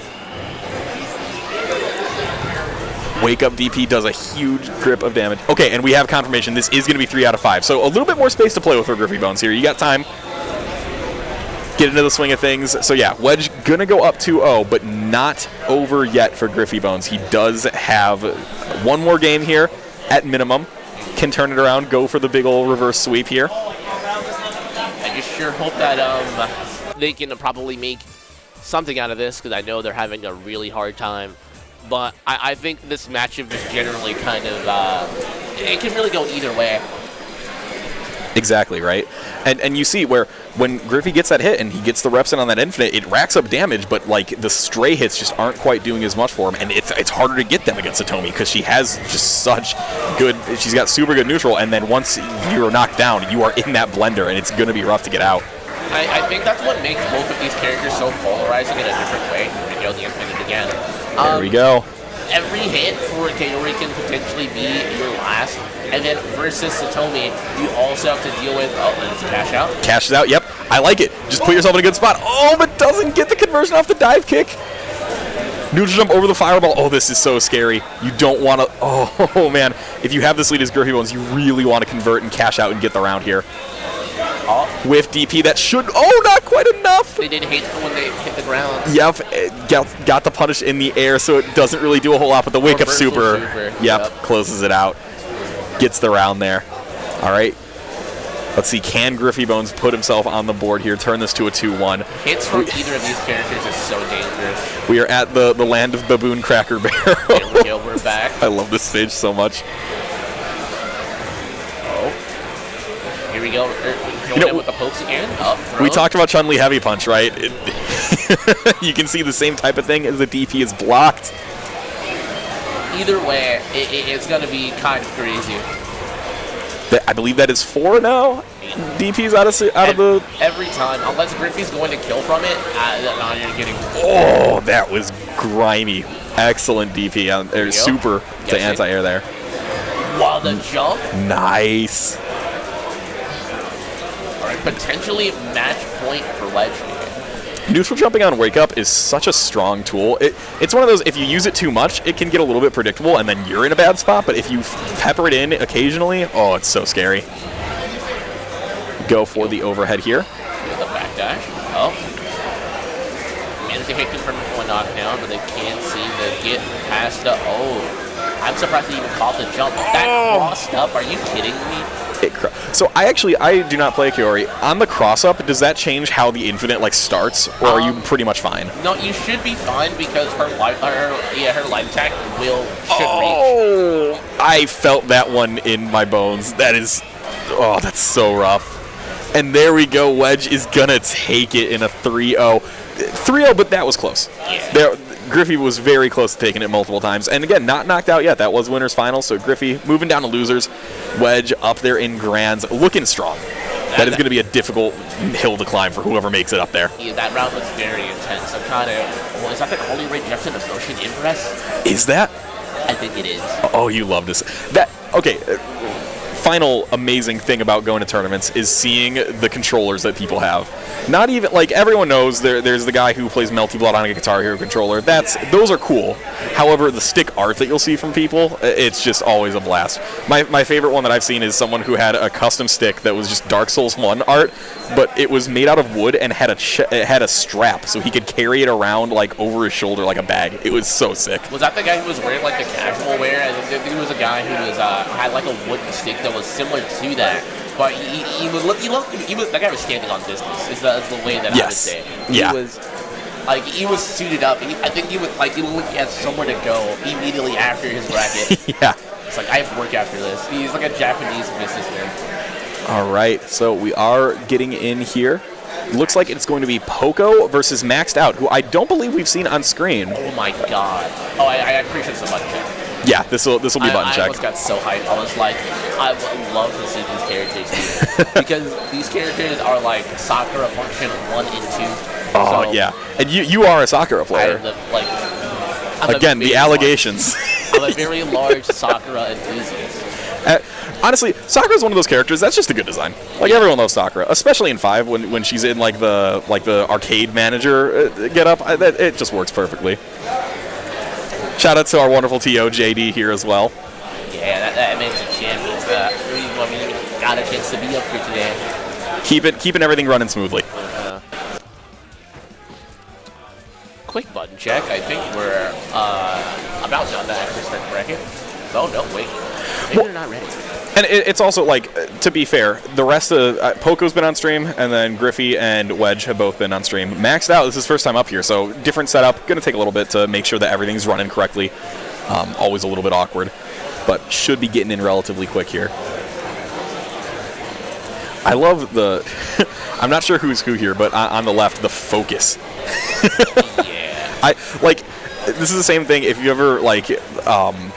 I've been in a couple of very bad bands in my life, and it's the same thing as, like, any musician has, like, when they're practicing, that, like, the practice face of, like, it is focus, but also they just look a little bit completely dumbstruck. It's true determination. Yeah, it's a very specific vibe. Hey, we get the wave. You love to see it. And there we are going to get an Ayako mirror. This will be very... I really like the green on Ayako. I think it's really nice. Oh, yeah. There we go.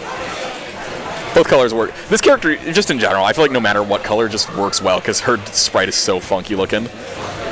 Oh! You know the crazy thing about this character is that they're light DP that you can hit on the way down instead of doing the right one or the heavy one, which will instead hit on the way down. So you can just do your own mix. Interesting. I wonder if we'll end up seeing that here, because it's one of the big things that I think makes her really strong is that she has canned knockdown, she has canned mix from her DPs. Well, and what's interesting, right, is because it's a mirror match, you have to assume that both players are going to be aware of that kind of thing. So you're going to see that, like, different level of Yomi over, like, what, all right, they know I'm going to be able to do this. Will they respond, and, like, in what way? But super close first game so far here.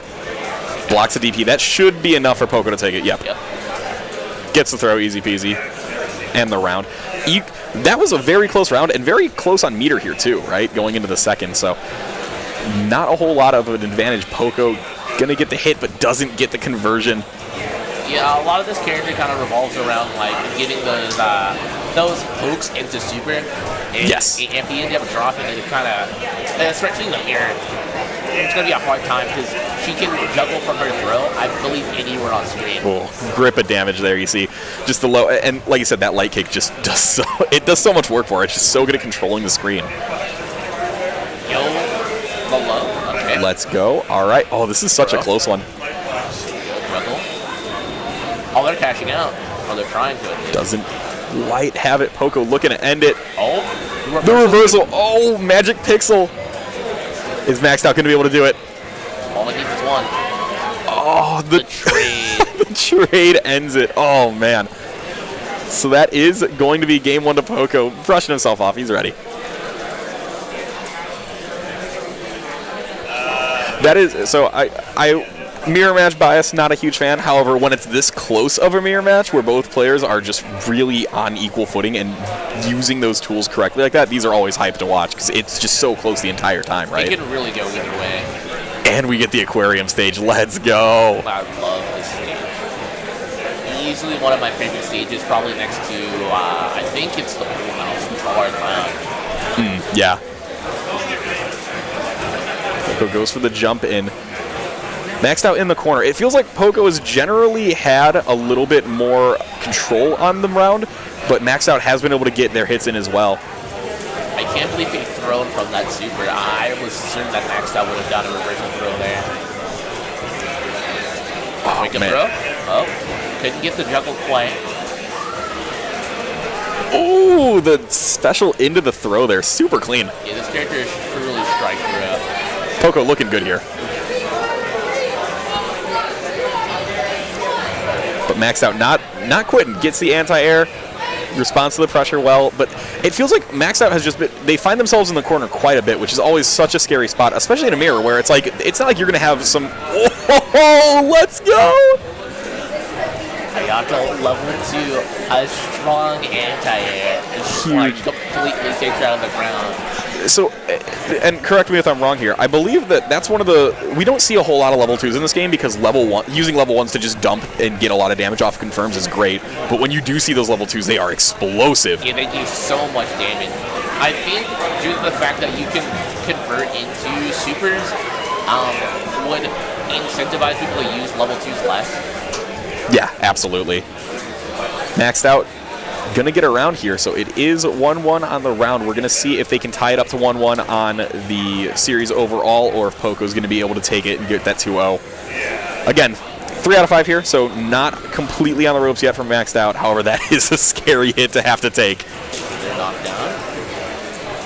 Like, what do you even do against this normal? It's so far. You gotta just like sit there. Even if like they whiff it, they can just spam it. Yeah. It's just so scary because, like you said, you're not whiff punishing that. It's by the time that you register that they've done it, they have another one out on screen already, right? And especially if you're the same character, you don't have any special sauce tools that are going to be able to break it. So you are seeing Poco just be able to take control and get that game. Yeah, due to it being a light, it's just so easy to just be able to. Oh, and is it? I think this is actually. Oh, yeah. Okay, yep, that would make sense. That Moving to semis on the finals. It is going to be a 2-0 there. All right. Poco taking him out. Good set, though, overall. I think so, yeah. And you can see they're happy about it, too. Cannot blame them. It is the Carly Rae Jepsen. Let's go! Yeah. You love to see it. I think we're gonna see Kaori versus Ayoko here, since Griffy is up. Yep. Oh. These are two of the characters, like, when I think of this game, this is the kind of matchup I think of, right? These are two that you see quite a bit, so they're definitely going to be familiar with the intricacies of the matchup as well, right? Not one of those things where you're going to get jump scared by, like, a random, like, command grab from Jun or something. You're going to see people who know what to expect from each other in this matchup. I remember at last Frosty Faustings, I think a lot of the top 8 was just like Ayako. And for a while, I was like, oh, this character must be like the best in the game, right? And it turned out, like, she's there, but she's not number 1. Yes. She's not Kaori. I was like, why don't more people play this character? And then people started playing this character. I'm like, oh, yeah, that's why. Yep. Yeah. Well, it's one of those things, right? What do you value more? Do you value having a ridiculous button to have in neutral like that, or do you value one touch maybe being it with the infinite, right? And you just see people tend to, I think, especially with older games like this, no one well, I'm not going to say no one, right, because we're seeing someone play her, but, like, I know when I pick up a game like this, I'm not going to go, all right, who's the top tier, who has the infinite? I'm going to try to, like, play something a little bit more goofy, a little bit more fun, and you can totally make it work with that. And we have confirmation here. This is just a button check, so Get hype, but not too hype. Yeah, we're on her stage. I love this stage. It's a really good... this is maybe the best stages I've seen in one of these older games. There's usually at least like one or two that are like kind of whatever, but these all go hard. I'm surprised that, like, I guess due to the background of this game, like, the way that it looks just generally is so astounding. Yeah, it really is. It's a super pretty game overall. In a way, it's dated, but I think that's a good thing. It's dated in a good way. It's like, you can kind of get a grasp of what it was like at this point in time, as opposed to, oh, this is kind of lame. Oh, yeah. I love this game. Yeah. All right, so we're getting into it here. All right, Griffy Bones versus Poco, Ayoko versus Kaori.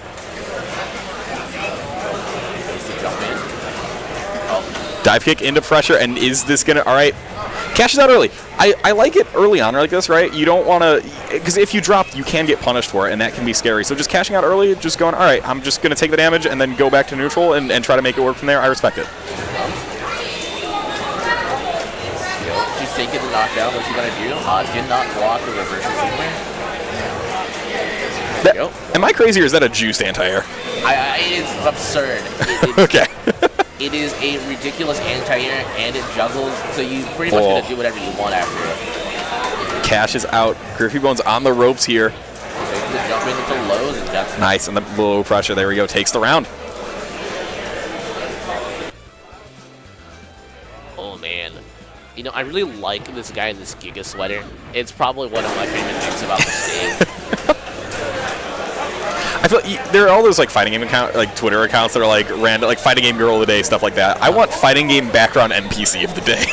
Honestly, I could get behind it. There's so many people like Street Fighter 5 that you can look at, and they all look so like low res, and I think that's probably like the funniest part of it too. He almost had it there. Really huge number of hits on that one. I don't think that was more than 35, but really that was over a health bar for sure. Nice wake up super. All right, Griffy Bones, let's go. Keeping it competitive. And this is one where I, like, again, right, you have someone with a ridiculous neutral button in that standing light kick versus someone who has an infinite. So it's just like, if Griffy can get in and get those reps, it's going to be hard, but that is a challenge, right? Yeah, it's a big if. Doesn't get the canceled punish there, and all right, cashes out, yep.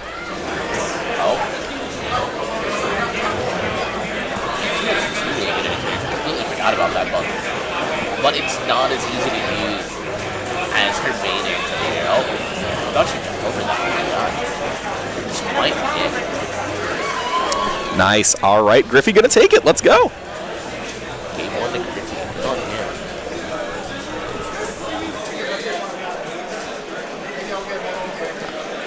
yeah. Taking a drink. Also, that's another big one I'm a huge proponent of. Take a sip in between rounds, you know? Keep hydrated. I feel like it's become a meme at this point, but like genuinely, even just for like taking your hand off the stick for a second to just do something other than press a button, that can really like be a good little mental reset for you. Let's give it up for water. Yeah, give it up for water, everyone. Delicious every time. Oh man. Yo, the trade on the dive kick, honestly, probably smart. The wake up super to get out. Oh, the cross up hits on the second hit there. Because all of those are overheads. Oh, that's brutal. Okay, yeah, that's rough stuff. Oh, I think she's dead. That might be enough. Let's go, Griffy Bones. 29 hits on the infinite, gonna take him out. Just what I was talking about, how playing Kaori is a very polarizing thing because all it takes is one. Yep, exactly. And like you saw, Ayoko had a lot of control in neutral at the start there. Like it looked like it was going to be rough, but then one hit and it is just super damaging. You have the throw. I think this might go into super. Into the juggle, into the super. All right, yeah, cashing out. But the reversal. They tried the media and they failed it. Yo, the pickup in the super is crazy. Nice. Oh, I think they're going to cash out here again. Yep. That damage is nuts too. Yep. I think. Oh, I thought that was going for a second. Poco gets it. Nice. All right, goes for the low. I feel like Obviously, just a good strategy in general on the wake up to just kind of stand there, not really show your hand. But with Ayoko in particular, right, that neutral pose, that's mental damage. I can't imagine being like knocked down like that and then she's just like standing and dancing right in front of you. Like, what do you do? It looks like she's teabagging, but no, she's just standing there, just working on you. Big damage here on the combo. And you see, right, that when they're in the corner like that, that juggle is going to do a lot of damage. And, oh, man, nice. All right, Poco takes it on the board, 1-1. Yeah, because Kyrie doesn't really have a DP, she really, like, that is her one big flaw on defense, despite having, like, probably one of the best backdashes in the game. He really has a hard time if she has to deal with any sort of pressure in the corner. But if she's around the stage, she chooses to do it. Yes, yeah, absolutely. But again, like you said, right, it's a great backdash, but if you use too much, you find yourself in the corner as a result of it, and that can be really hard. That can be really difficult too, right? Yeah. They're really trying to find a footing here. Tried the alpha jump, right? I think that might have been a missing. Yep. Didn't get a whole lot from it. Here we go. Taking the knockdown. Yep. Cashes out. Because, right, already has a lead, right? Griffy Bone's already feeling good, winning neutral there. Just cash out early, make sure you don't get punished, and then go back to doing what you're doing before and keep up that neutral pressure. Here we go. This one might be enough to do it, though. Will he get... No! Drops it on the 8th. I think this round might be over. Yep. Nice. Yep. That's one of those, right? When you're that low, it's like, all right, you just start throwing Hail Marys. You just try it, find something, find some way to make it work. The amount of times that they need to make them guess is not what they have. It's just fine to just take that round.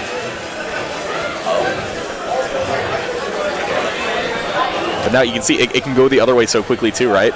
This reversal super is like kind of killing me with surprise. That is a super.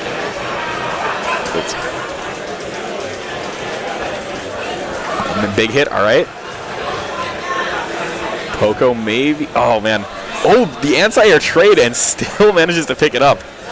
Oh, I think that's over. Yep. That'll do it. Nice. Anti-air super, and that'll do it. Yep. All right.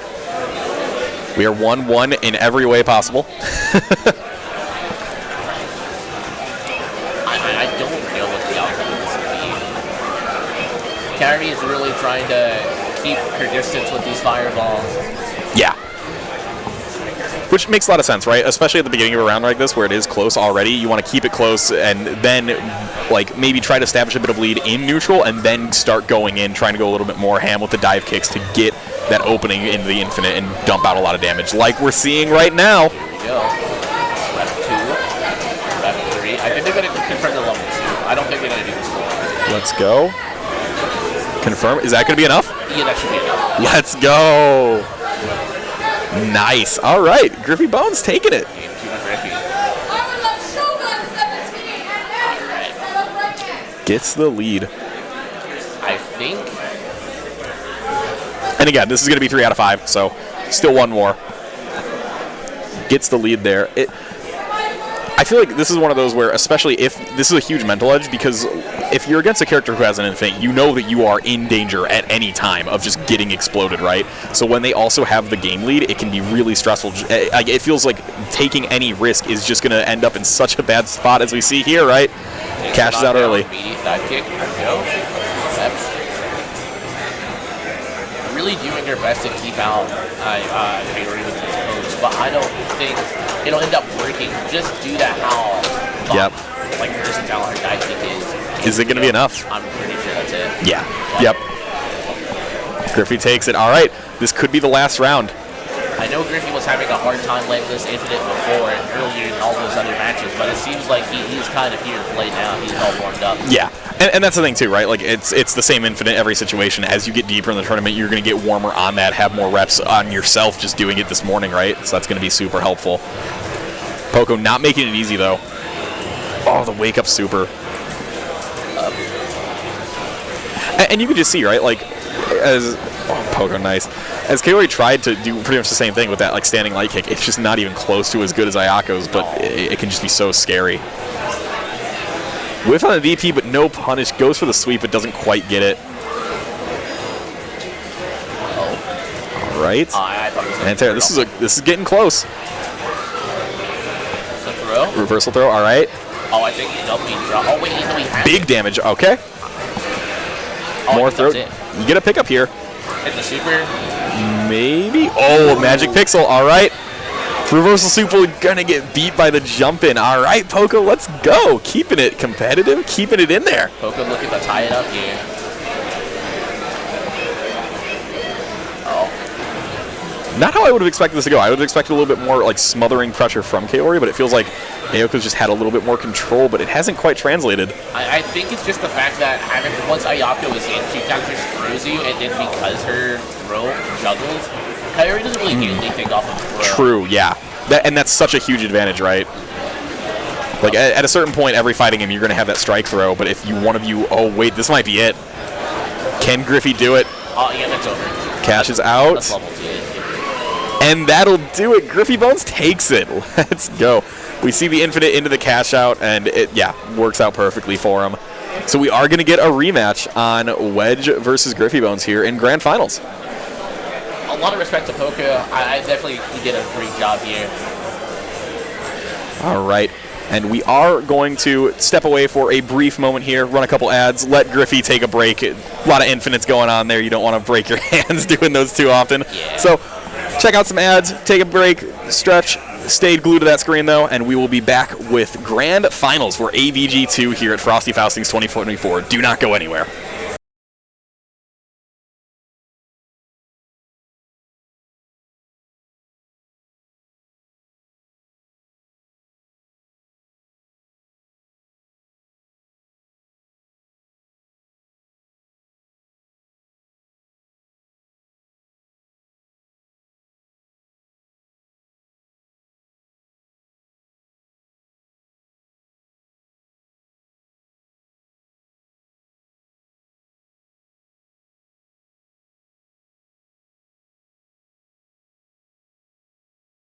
You're the champion.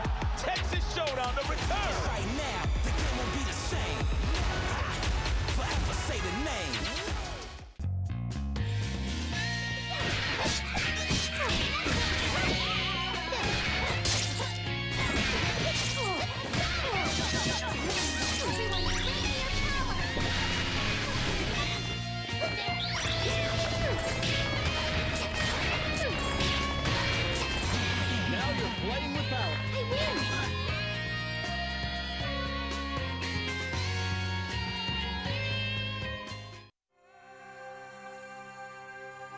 Raji, awake, my child.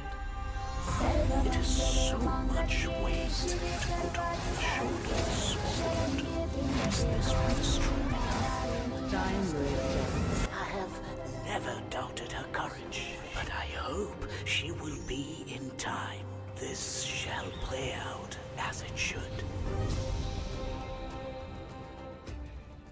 Controller Chaos, the premier online retailer featuring hand-painted first-party controllers. Save 10% of your online order with coupon code FROSTY. Don't see a design you like? Create your own and get it on a fight stick or a controller.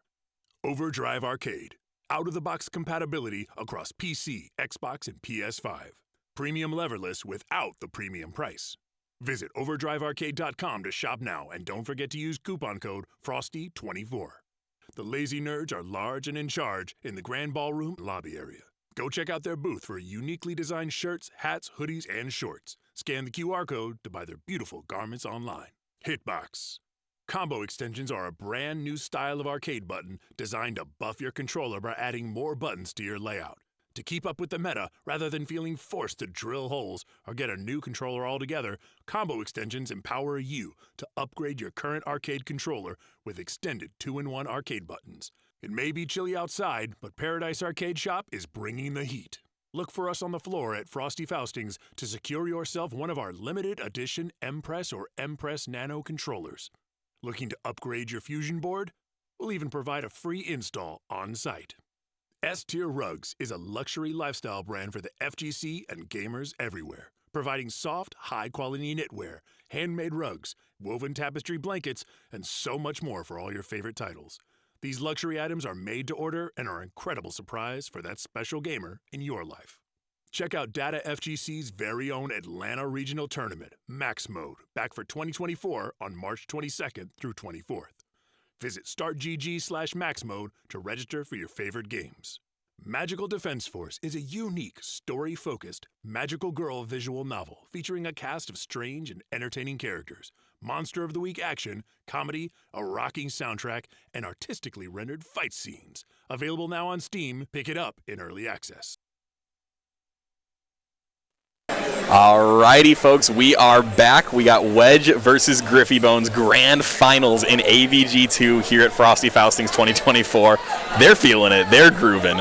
I hope everyone at home is as well. It's been a sick bracket. They're coming back for the Griffy Bones is back on the run back, so I hopefully we'll see like a reset here. That'd be really exciting, actually. Yes. Yeah, momentum is on his side, right? Yeah. Obviously, you're at a disadvantage coming in from losers because you have to win more sets. However, you have been playing and you just won a set. Yeah. That can be really hype. And we see right away into the infinite. Is he going to cash out or is he just going to go for it? Honestly, I think he's going to commit. If you get it here, that is a statement. Okay. I think he knows the damage. I think he got. Whoa! Let's go! The perfect round one. This is what I'm talking about. How polarizing Kaori is. Yes, and that's the thing, right? You can see that can happen at any time. It's terrifying, and that is again a statement for round one to make. This matchup can go anywhere. It's very exciting. Yeah, and as we saw last time, right? We saw Wedge knocked Griffy Bones into loser, so this is the run back for him. A lot of ways to control neutral, a lot of ways to make waking up absolutely terrifying, but this infinite is just so scary too. Cashes out though. Oh! He hit him with the overhead, and yet somehow he managed to grab him out of this. All right, this is super. Oh, this is tense. Yeah. Lots of fireballs being thrown. The DP, he tried, but the fireball still hits him. Oh, man. All right. Griffy Bones up 1-0. Looking to make the reset happen. Looking to run it all the way back. He's here and determined. Yes. To make something work here. Yeah, super exciting stuff. He's back. I think he might have Wedge figured out, but I don't know. Wedge hasn't really gotten a chance to start his offense fully yet. Exactly, and that's the thing, right? Even if you think that you have someone figured out, it's not. If you're Griffy Bones on the Kaori, you only need to figure them out for one hit if you have that infinite. So it's just you're playing on a razor's edge as Wedge because you have to worry any one of these hits could turn into this. Oh, big reversal DP. I like it. It's trying to get because that dive kick was with hit cross up and the super put them out of the corner. Yes, and again it hits on both sides, so wonderful stuff there. Goes for the overhead again, but the super's gonna beat it. Try to reverse the super. That should be it. Yep. Oh man, Griffy's looking scary here. It feels like he's, like you said, I wouldn't say figured him out, but it feels like he's finding ways to establish a little bit better play in that neutral, and then the confidence to go for a huge infinite on the first one as well. Like, he's feeling himself.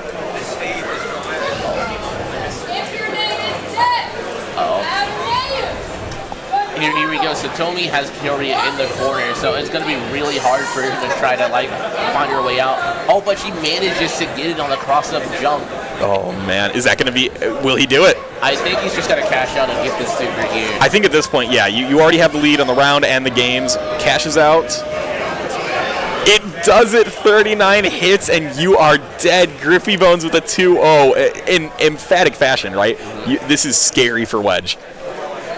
I think Wedge might have it under control. I think he's gonna come back. Maybe the reset is needed just to have him play more games to get it more familiar. And that's another thing too, right? You can, if you're Wedge, you have a lot of room to play with, right? You can absolutely lose 3 games and then you're on equal footing. Obviously, that puts a lot of momentum in Griffy Bones' favor, but you are still in an okay spot overall. They say first round's data, maybe first set's data. I definitely think that potentially using the reset as data is very strong. Yeah. Oh, but there's the hit. Is it going to be enough? Oh. DP's out of it. All right, nice. Nice big throw there. Back dashes. Huge catches the DP. Jump in. Yep. Into the overhead. Was it the low into the overhead there? Oh, that's so scary. DP, all right. Wake up super, but Griffy Bones on a pixel here. Blocks the DP. This is Man, it's so tense. one touch for anyone here. Is that going to be it? It's going to be it. Oh, my goodness. That's so tragic for Wedge. Was so close. And I feel like that round also illustrated another aspect of this matchup, right? When Kaori doesn't get the infinite, her damage isn't that great. You saw a couple of times where, like, on a DP punish, she only gets, like, a little chunk. So it can be difficult for them, but once Griffy Bones gets in and gets that infinite, it's just so hard. There we go. So we slide. Put it in the corner here. I think Griffy's going to try to jump here. Yep, here we go. All right. Goes to the slide, gets the knockdown, and all right, another reversal super. We're seeing that represented quite a bit here, and I like it. It keeps the momentum in your favor, and then again, momentum, right? You get these infinites, and this one almost certainly going to hit all the way. And Griffy yep, Bones managed to get a reset here, so we are coming back with another 3 games. yes, 3 games at minimum, potentially 5 here. We'll see if Wedge can turn it around. Again, I do think, obviously, you don't want to let that happen as Wedge. However, first set is data. You now are seeing that Griffy Bones playing a little bit more fast and loose with the reversal supers, not finding his way in neutral a little bit more, not relying on Fireball quite as much, I don't think. So, and if you're Satomi, if you get this Vortex going, it can be super scary. So we're in the reset here. There we go. Really trying to keep her at bay with these pokes. Managed to get the DP for the knockdown. Here we go. Yep, 50. in the blender, but oh man, that reversal super is doing so much work for both players, really. Reversal super for Kaori doesn't do as much damage as Satomi reversal super, so she's a lot scarier. Exactly, yeah. This dash heavy punch is kind of ridiculous. Yep. Again, they heard us talking about Chun-Li. It's being represented, and the overhead on Wake Up. Nice. All right. Her at bay. Wedge fighting back.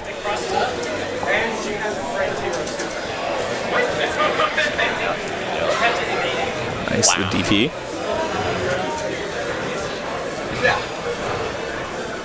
You can see both of them in neutral here, just playing a little bit more cautiously, not seeing as many fireballs, but just more buttons. Oh man, that anti-air is super Here comes the DP. mix. Neutral jump, Goes with an anti-airs into super, drops the super, but that's okay because he still gets the meaty dive kick. Yeah, that's such a nice like benefit there. Even if you drop that super, you still are in an okay spot. Wedge feeling good about this one. Oh. Nice, there we go. All right, Wedge on the board. And that one, it feels like a pretty big difference from the first time they matched up, where Wedge was just putting Griffy in the blender, just going with that crazy high-low mix-up on Wake Up, whereas this time a little bit more neutral focus, a little bit more just hitting with heavy punches and controlling the screen. It is very back and forth, and I think that's what's going to make this grand final so interesting to watch. Yeah, exactly. Right. So again, Wedge up 1-0, but oh, that could not last for long potentially here as we get the infinite right away. Dive kick, it was Blocks the DP, but oh, unfortunate there. Again, like the punish on the DP, keeping him in the air means that you don't get a whole lot on it. This could be big though. This is almost certainly going to be enough. If Griffy can keep it up. Yep, couple more, and yeah, all right. But Wedge, a lot of meter to spend here. Yeah, very so much. Yeah, so I mean, you're going to be seeing almost certainly at least a reversal or two being used to just dump some of that meter, try to get momentum back onto Wedge's side. It's like a reversal or even that overhead super is going to make that kind of ridiculous to deal with. Exactly, yeah, absolutely. Up, there we go. Oh, nice. All right, the reversal. There we go. Right back at you, right? Sometimes those can be a little bit too obvious, but when you're in a grand finals, right, you're in each other's heads that, yeah, you're not going to expect it. Really trying to keep himself at bay here. That might be it. Yeah. That backdash was quite scary, putting yourself in the corner against Kaori like that. Yeah, and we've seen this is absolutely all right. Griffy Bones, it's 1-1. Super hyped to see. All right. Who do you think has this? He's gonna win. I'm leaning. I think that momentum is such a big deal in these types of things. I'm leaning Griffy Bones, but it is so close. I really want Wedge to win. I feel like he might have it down pat. Exactly, and especially like we've seen Griffy Bones on stream a couple times, right? Where at first he was having trouble getting those infinites, wasn't able to get them all the way, but now he's getting consistent with them. So it's just so hard for Wedge, where one hit could just be it. Here we go with the Nice. overhead leg. And that reversal super really just doing so much work to just keep it, because otherwise, we saw in the first game, the overhead low pressure on wake up was such a big deal, but now Griffy Bones just not letting it happen, just going with the wake up super and just preventing him from getting his game plan started. Yeah, this is kind of insane. Oh, block on the DP. It was out of range for the reversal, but here we go. There we go. All right, Wedge fighting back.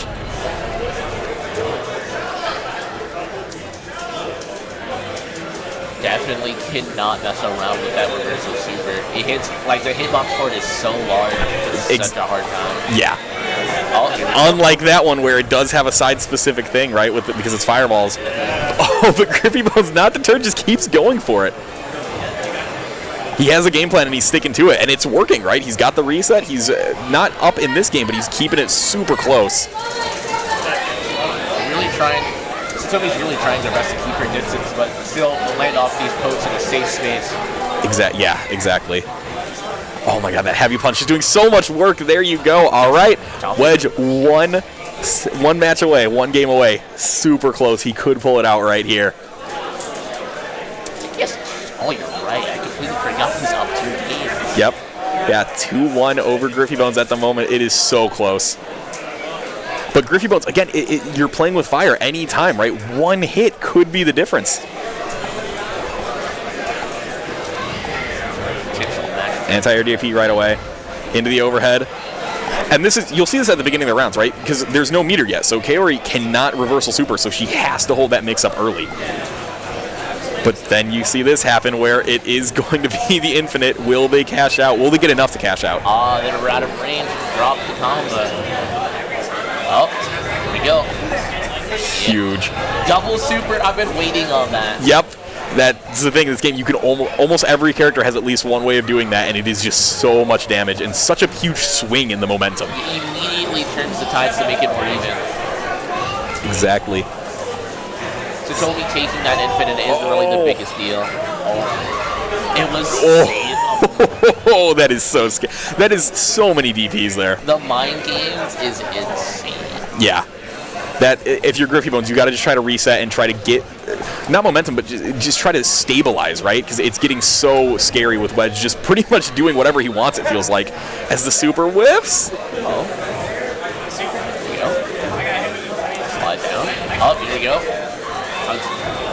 Oh, the trade. That's insane. Nice standing heavy punch, just doing so much work there. Lots of trades in this one. You can tell it is close. And it's safe. It's over. That is going to do it. There you go, and that is it. Wedge is going to be your AVG Frosty Faustings 2024 champion, taking it over Griffy Bones. I didn't even register it. That last game was so quick. It felt like momentum just shifted entirely. Such a good performance from Wedge there. I knew I had confidence in Wedge. I felt like, for the most part, he's like very consistent throughout. Even if the one game that he took to Griffy is more like a minor setback than anything, because he ended up coming back and securing it with no issues. I think that was great. Yes, absolutely. All right, super sick set overall there as well. What if they get a reward ceremony? I actually don't know.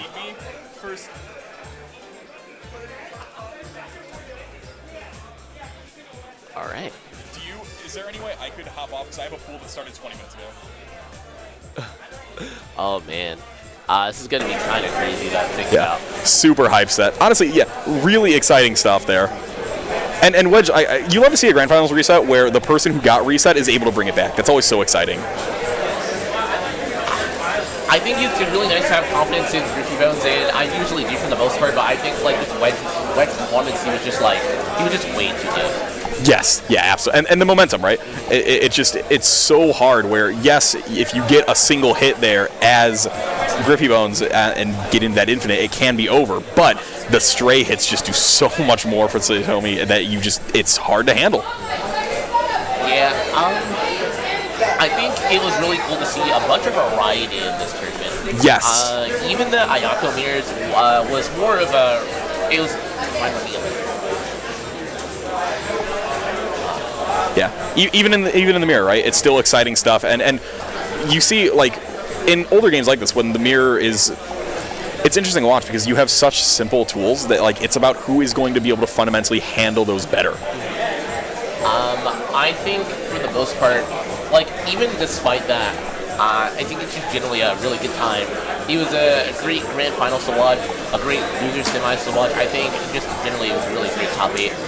I have no complaints. Yes, yeah, absolutely. And always fun to see this game just because it is so, like, anyone can pick up and play this game, and you can also just pick up and watch this game and have a lot of fun because everything that's, like, happening on screen is very obvious, right? It is just, there's a lot of fireballs, a lot of DPs, a lot of super jumps and moving in that way, and it's just a lot of momentum-based, good classic fighting game action. Yeah. It does not feel as old as it does in some ways, you know? In a way, it is very modern. Yes. Yeah, for sure. All right. So that is going to do it for us. Again, I have been Flamoctopus. This is my wonderful co-commentator, Gens, here, wrapping up AVG 2 here at Frosty Faustings 2024. Stick around. Got plenty of other games going on. And just, honestly, all of today at Frosty Faustings, there's at any time going to be a fun top 8 happening. So keep your eyes peeled. Check us out. Check out all the games. And have a wonderful day, everyone. Yeah, likewise.